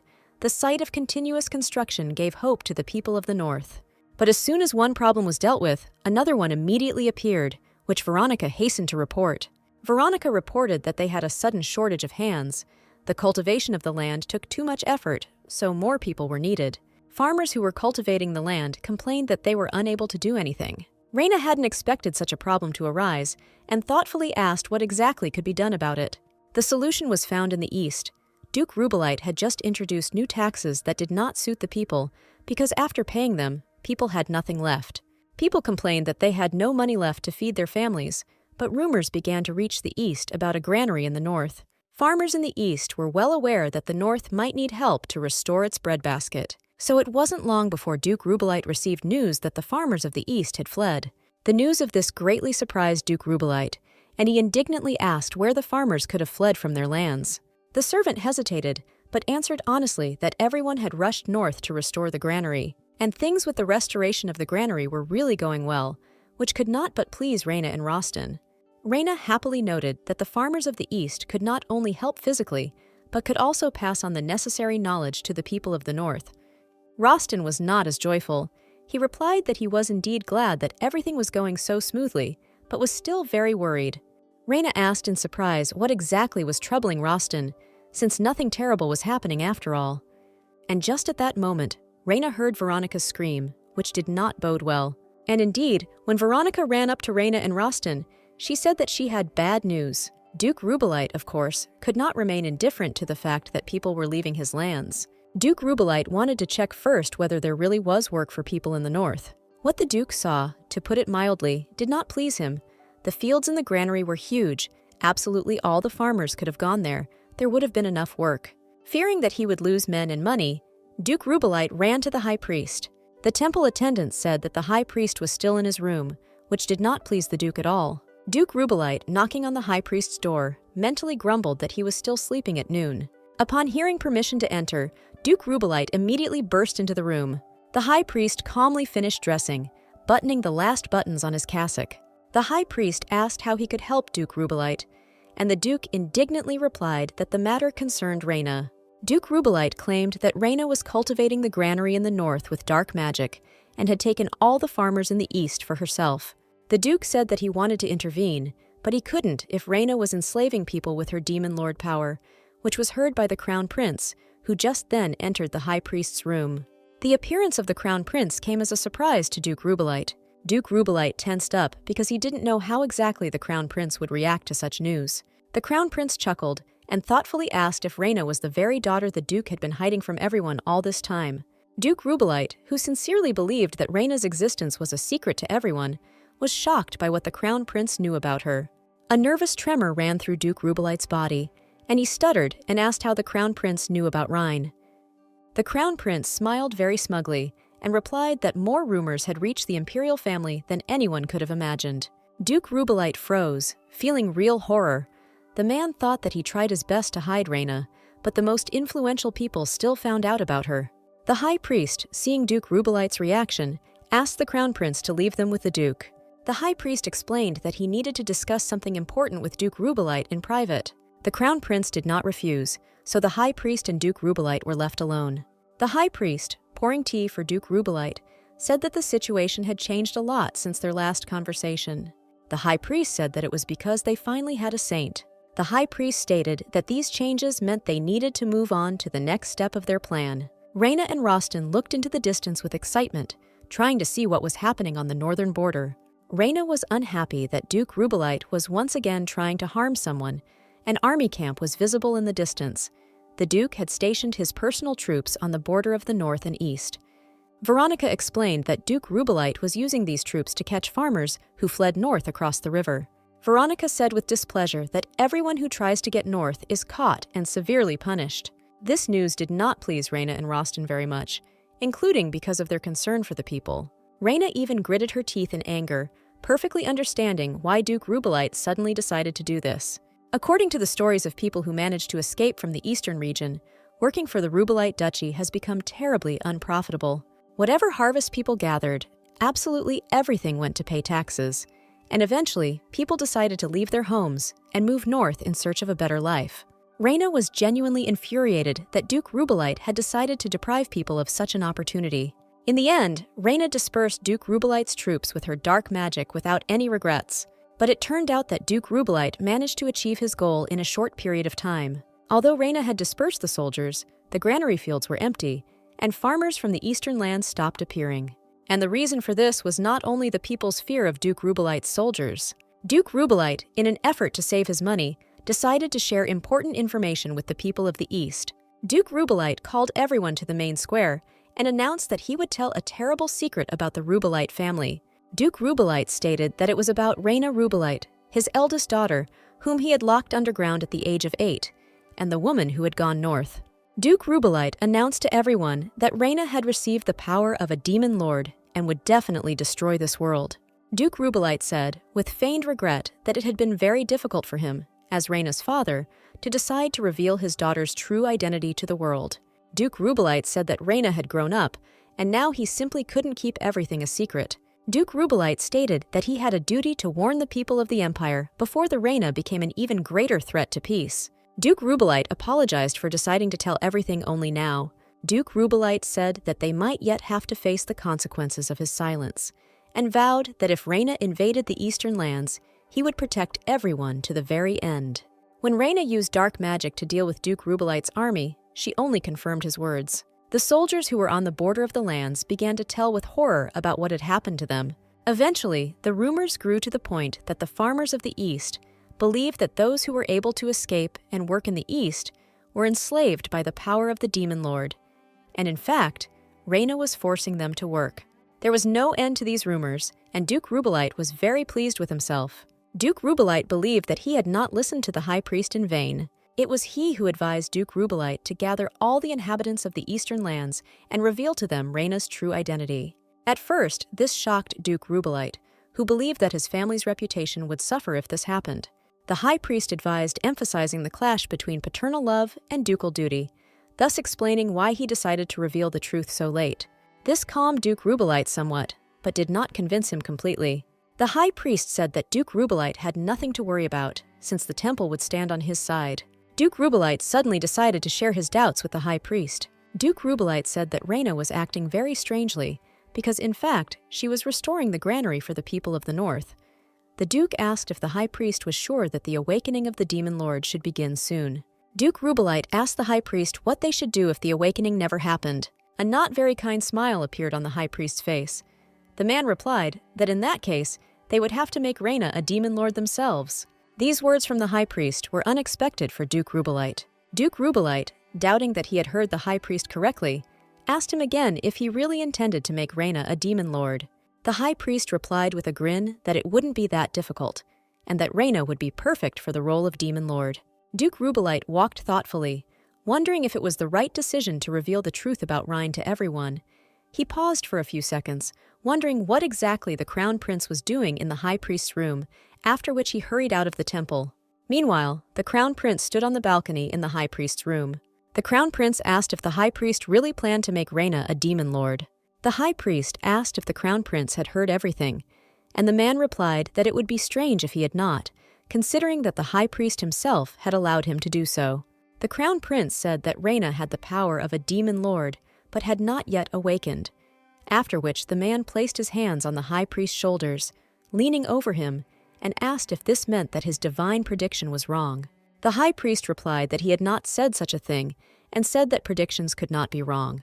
The High Priest said that sooner or later what was destined would happen, and added that the Crown Prince would soon hear the prophecy he so needed. The Crown Prince chuckled, but decided that this time he would prefer to believe the High Priest. The Crown Prince placed his hand on the High Priest's chin and said that it would be a good idea, since he had prayed so much. The Crown Prince said that he was enduring the boring fuss only for the sake of this prediction. The High Priest was clearly uncomfortable with the feeling of someone else's hand on his face, as well as the pressure of the Crown Prince, but now he couldn't respond to this. Trevor serenely stroked Luca, who was basking in the rays of the sun in the clearing near the Abyss's mansion. Trevor was watched closely and tensely by Kaylin, making sure that Trevor did not do anything bad. Coral and Anna were talking next to Kaylin.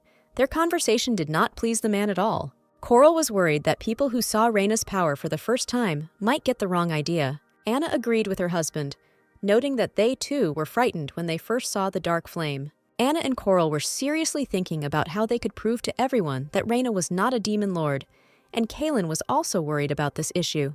It was for this reason that Kaylin made one of his proposals to Anna and Coral, who then went to the Rhine.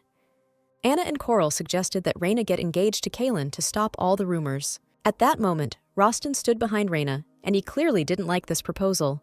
Of course, no one made such a decision without Kaylin himself. Kaylin explained his proposal by saying that he was tired of the tyranny of Duke Rubelite, who had come up with some kind of tale about Reyna being a demon lord so that the farmers would stop fleeing from the east. Reyna, who knew that Duke Rubelite was not so wrong, only chuckled nervously. Kaylin said his family has had good connections with the temple for a long time.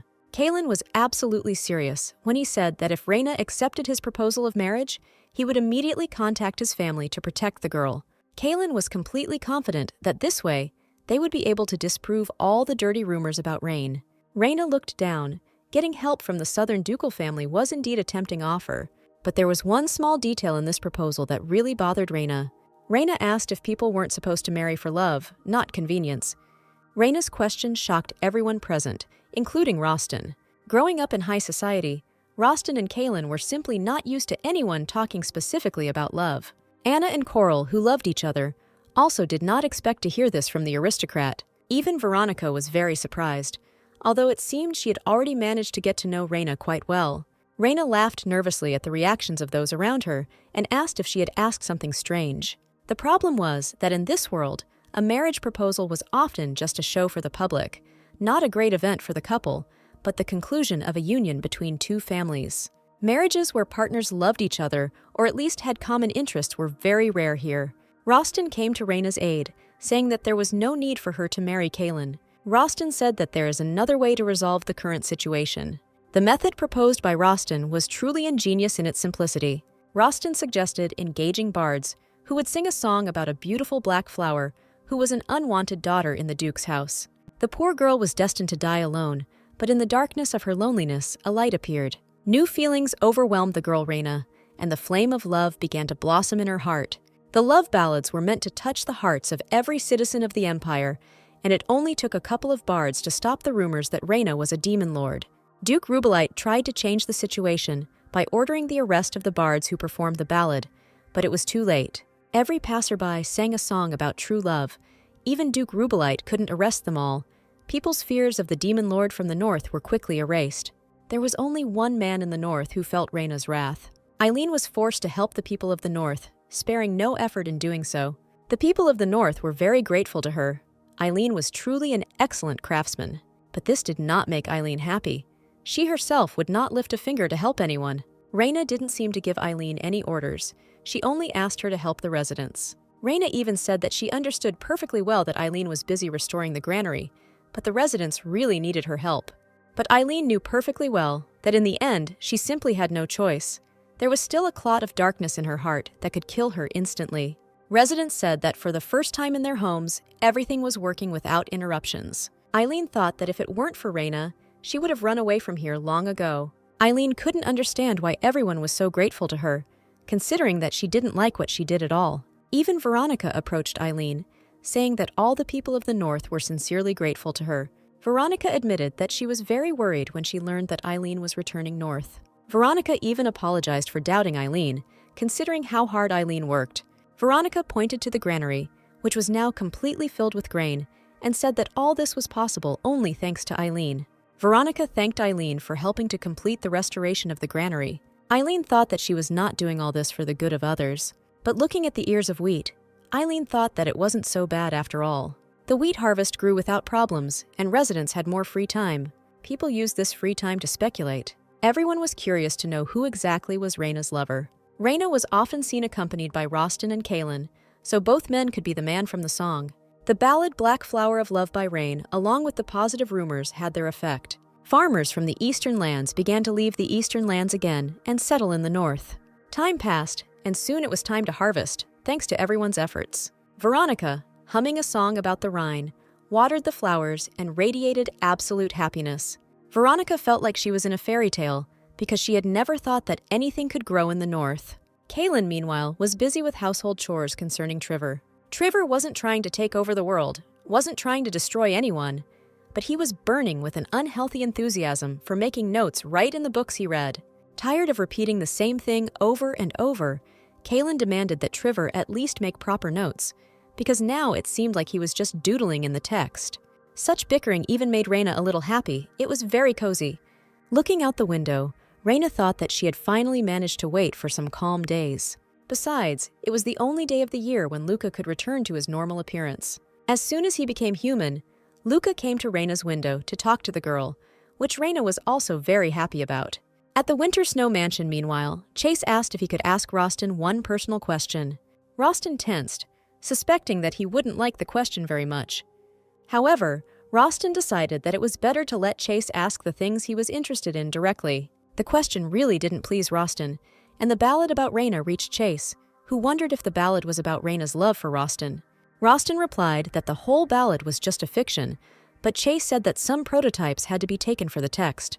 Chase said the question was very important to all Northerners and asked Rostin to answer it honestly. Rostin was a little taken aback by Chase's persistence and asked why everyone was suddenly worried about it. Chase stubbornly persisted in his question and asked whether the ballad was about Rostin or Kaylin. Rostin rolled his eyes. The situation seemed a bit stupid to him, albeit funny. Rostin said that the ballad was just a ballad, it had nothing to do with reality. But Chase didn't want to give up and let the topic go so easily. He managed to ask about what had actually worried Rostin. Chase asked indignantly what would happen if Raina, the hope of the North, was eventually taken and carried south. Rostin looked in surprise at Chase, who was clearly taking this whole situation very seriously. Rostin noted that Chase apparently needed to repeat the workout, otherwise he had too much time to listen to rumors. But it wasn't only Chase who was worried about the rumors about Raina's love, even the High Priest came to visit Rostin. The High Priest also wanted to know whether the ballad about the Rhine was sung specifically about Rostin. Rostin found it strange that the High Priest had honored him with a visit just to ask this question. Rostin waited somewhat warily for what the High Priest would tell him. The High Priest said that, of course, Rostin had the right to build relationships with anyone he wanted. However, the High Priest wanted to warn Rostin and remind him that the Winter Snow family was suffering from a terrible curse. Rostin was lucky to survive, but his parents and brother were much less fortunate. The High Priest was absolutely certain that the curse had not disappeared completely. This confidence came as a surprise to Rostin, who thought that he only needed to deal with the curse on his brother. The High Priest said that if Rostin decided to marry anyone, the curse would also affect his future wife. Rostin was horrified by such news. He could not even imagine that he could endanger anyone else. The High Priest chuckled and advised Rostin not to forget about this under any circumstances. Rostin couldn't find what to answer the High Priest. He needed to think about what to do in such a situation. The conversation between Rostin and the High Priest was interrupted by Raina, who was just looking for Rostin. Hearing Raina's voice, the High Priest said with a smile that the heroine of the ballad had apparently visited them as well. Rostin only lowered his eyes. The High Priest's words really touched him. Rostin tried not to show it, but apparently he failed. Raina noticed that Rostin's mood was very gloomy, but she did not comment on anything. Rostin kept going over in his head the High Priest's words about how the curse could affect his wife. The High Priest decided to pay his attention to Raina, who just happened to be in his line of sight. The High Priest said that he was very glad to finally meet Raina. The High Priest added that he was very pleased to meet Raina, and that he had heard about Raina's achievements in the northern lands. Raina smiled a little nervously, realizing that the person in front of her was the High Priest. But the High Priest said that her zeal in rebuilding the granary showed her selflessness, which would certainly be appreciated by the Lord. Raina was in no hurry to relax around this man. He seemed dangerous to her. Raina couldn't tell from the High Priest's eyes whether he had guessed that she was a demon lord. Raina began to play the same game as the High Priest, so she broke into the sweetest smile and said that his fame had reached even the northern outskirts. Raina said that it was an honor for her to meet the High Priest. The High Priest asked if Raina's coming-of-age ceremony was to take place this year. The High Priest said that this was the most important event for any noblewoman and offered to hold this ceremony for Raina at the Imperial Palace.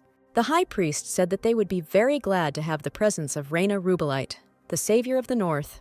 Reyna thought that since the high priest was inviting her to the palace, he had no idea that she was a demon lord. Reyna smiled, thanked him for the invitation, and said that she would be happy to accept.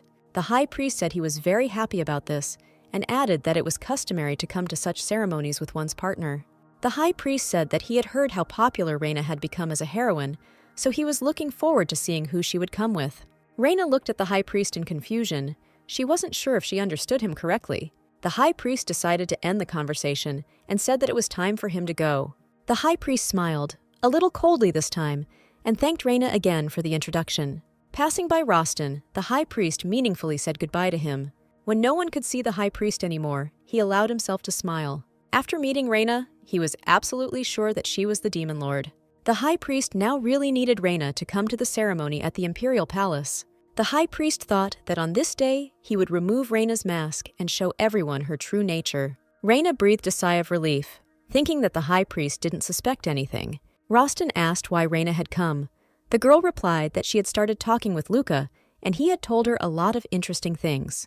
Reyna said that Luca told her, among other things, that before the death of his and Rostin's parents, harvest festivals were often held in the north.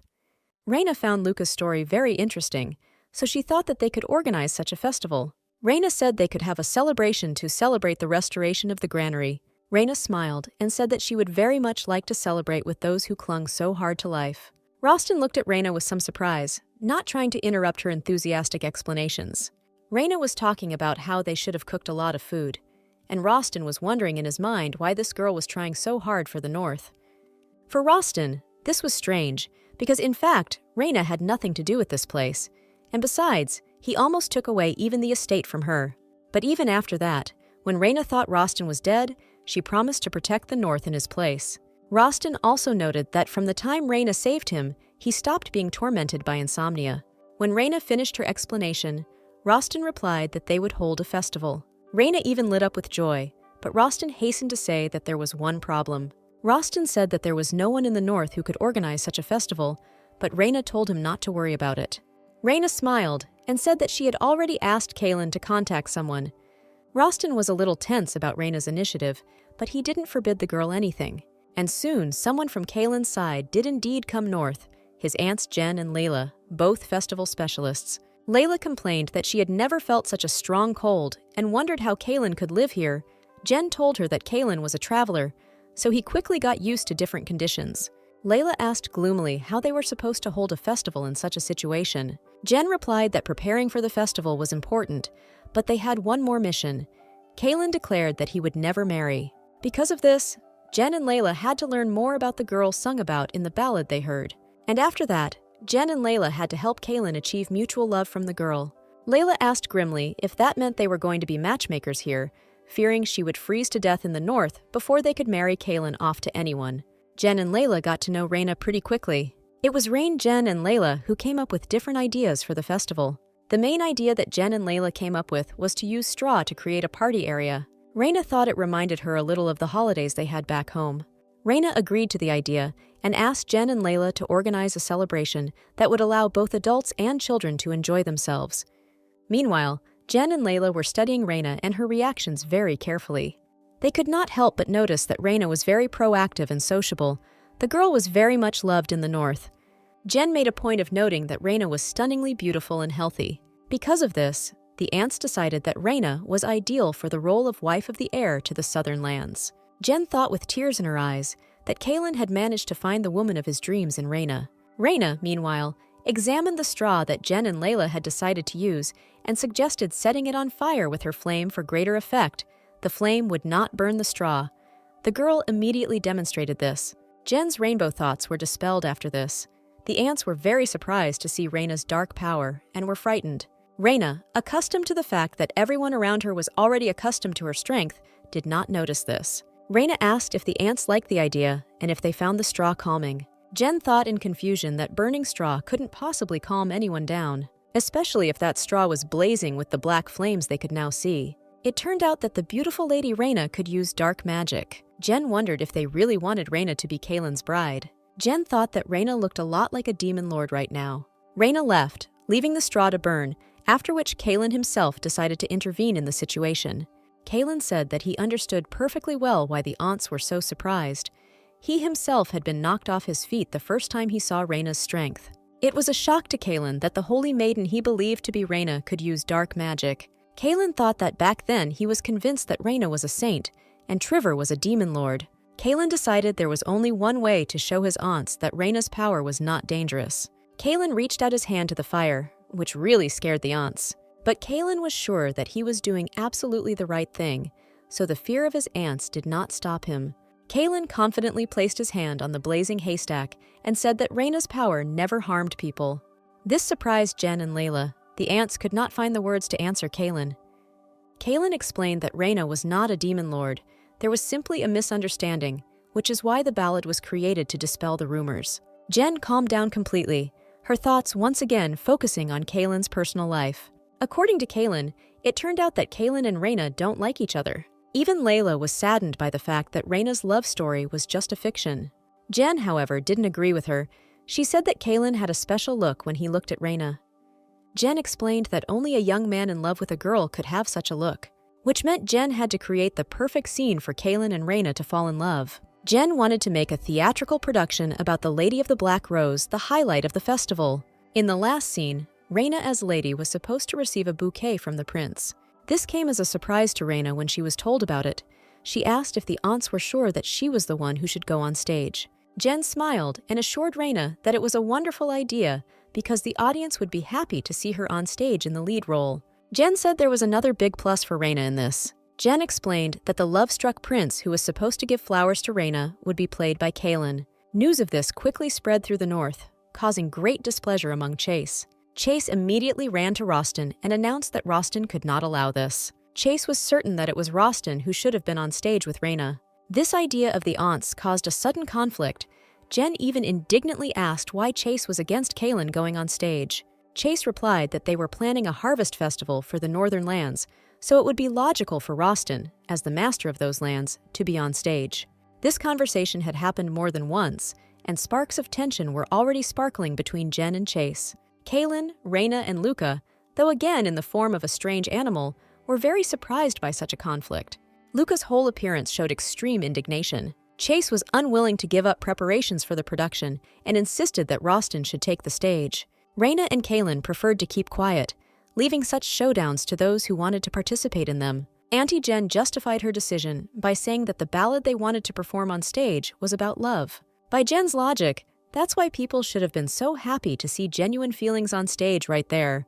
Jen then pointed to Kalen and stated that he and Reyna could provide these feelings because Kalen was in love with Reyna. The news that he loved Reyna came as a complete surprise to Kalen. For Reyna, too, the girl cast a very surprised glance at the confused young man. Beads of sweat appeared on Kalen's forehead, and Reyna thought that maybe Jen wasn't so wrong. Reyna was convinced that Kalen really did have a thing for her when the man blushed furiously. That's how everyone around him suddenly ended up knowing about Kalen's feelings for Reyna. Reyna thought that she hadn't even noticed when people began to perceive the ballad as an action-packed drama in which no one knows who the main character will end up with in the end. Reyna needed advice, so she decided to turn to Veronica. Reyna thought that everyone around her was making unnecessary fuss because she was just supposed to be given a bouquet, but Veronica advised the girl not to be so careless. Reyna was surprised by Veronica's words. For her, the situation was incredibly stupid. Veronica explained that any public appearance by Reyna, given her title, would be perceived as a political decision. Veronica said that the partner who comes on stage with Reyna can completely change the public's opinion of Reyna. Reyna honestly didn't understand why such little things could influence someone's opinion, she needed to think. The day of the festival came very quickly and brought a lot of joy to people. Children slid down the slides. Adults tried not to get lost in the labyrinths. Reyna was unable to make a final decision before the festival began. For this reason, she was still unsure who would give her flowers, even when her aunts dressed her in a beautiful dress. Jen did not fail to note that they brought this dress from the South. All the ladies of the South could wear it every day and enjoy balls. The aunts stated quite proudly that the southern lands among all 4 duchies had always been considered the richest.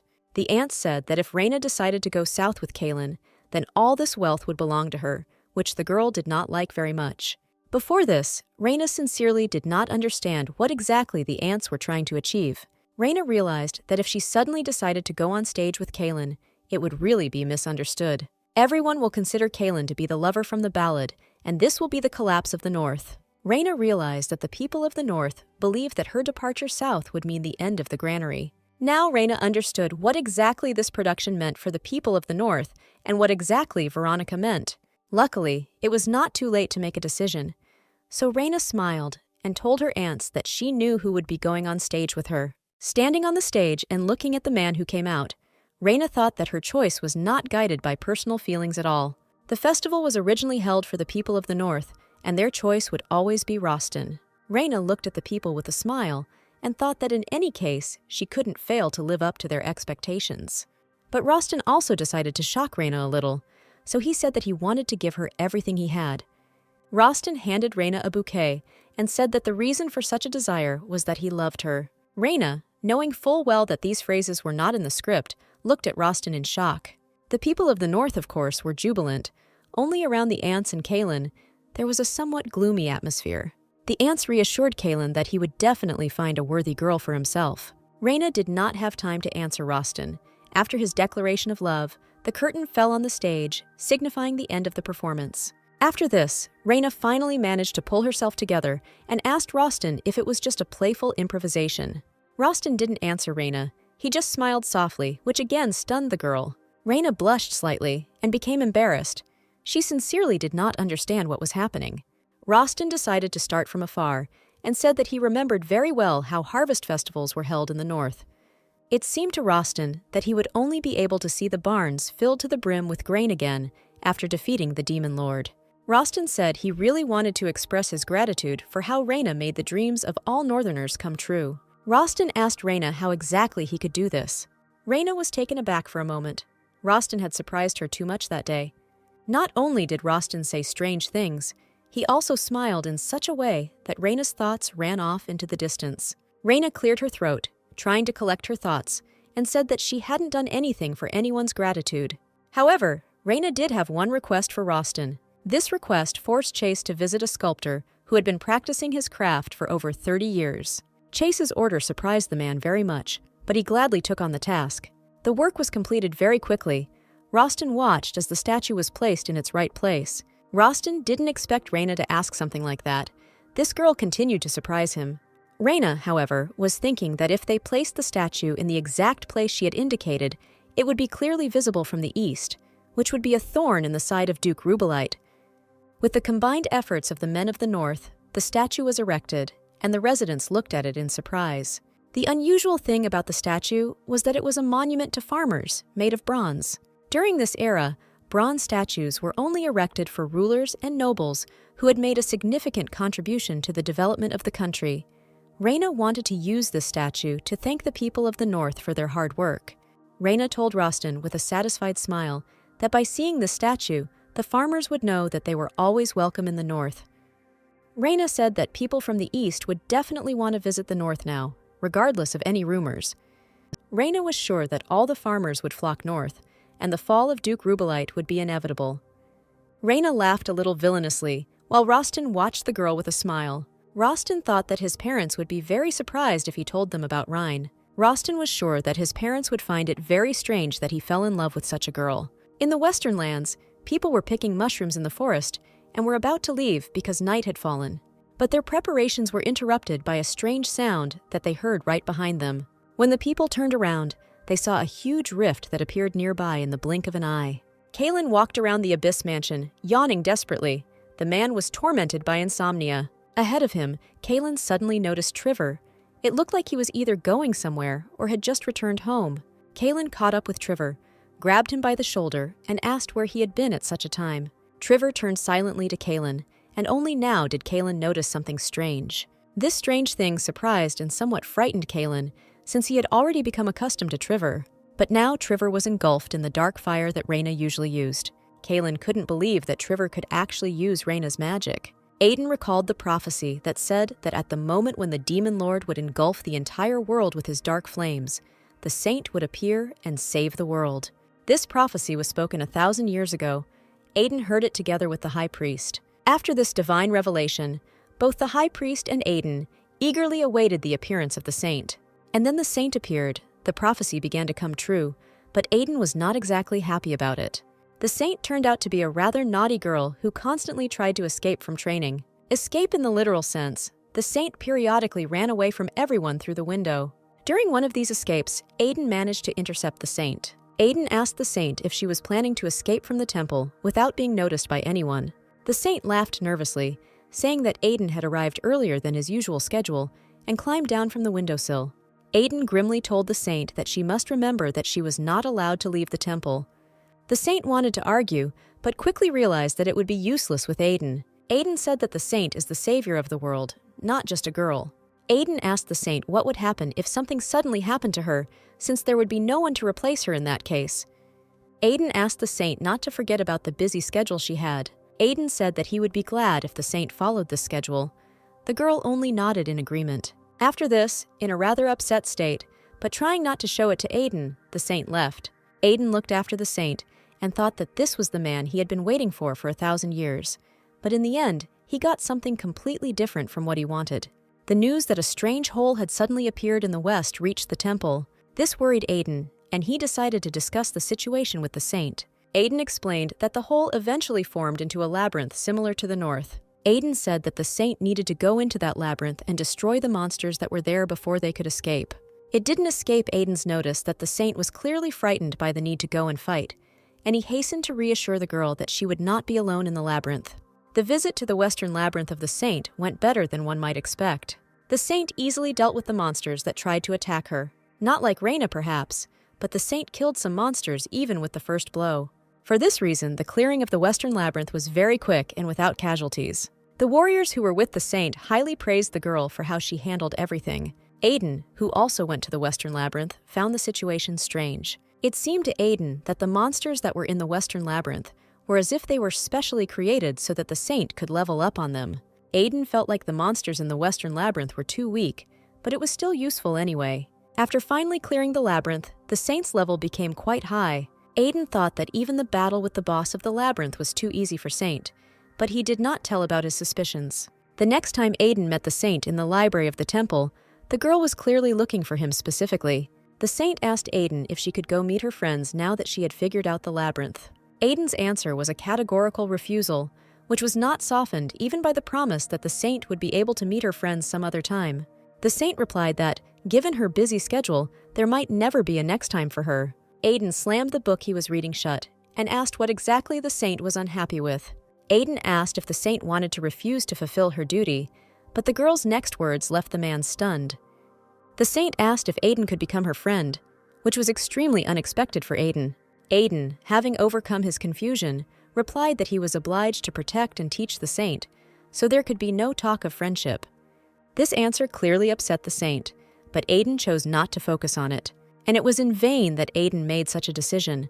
Very soon, a temple novice burst in on him with very unexpected news.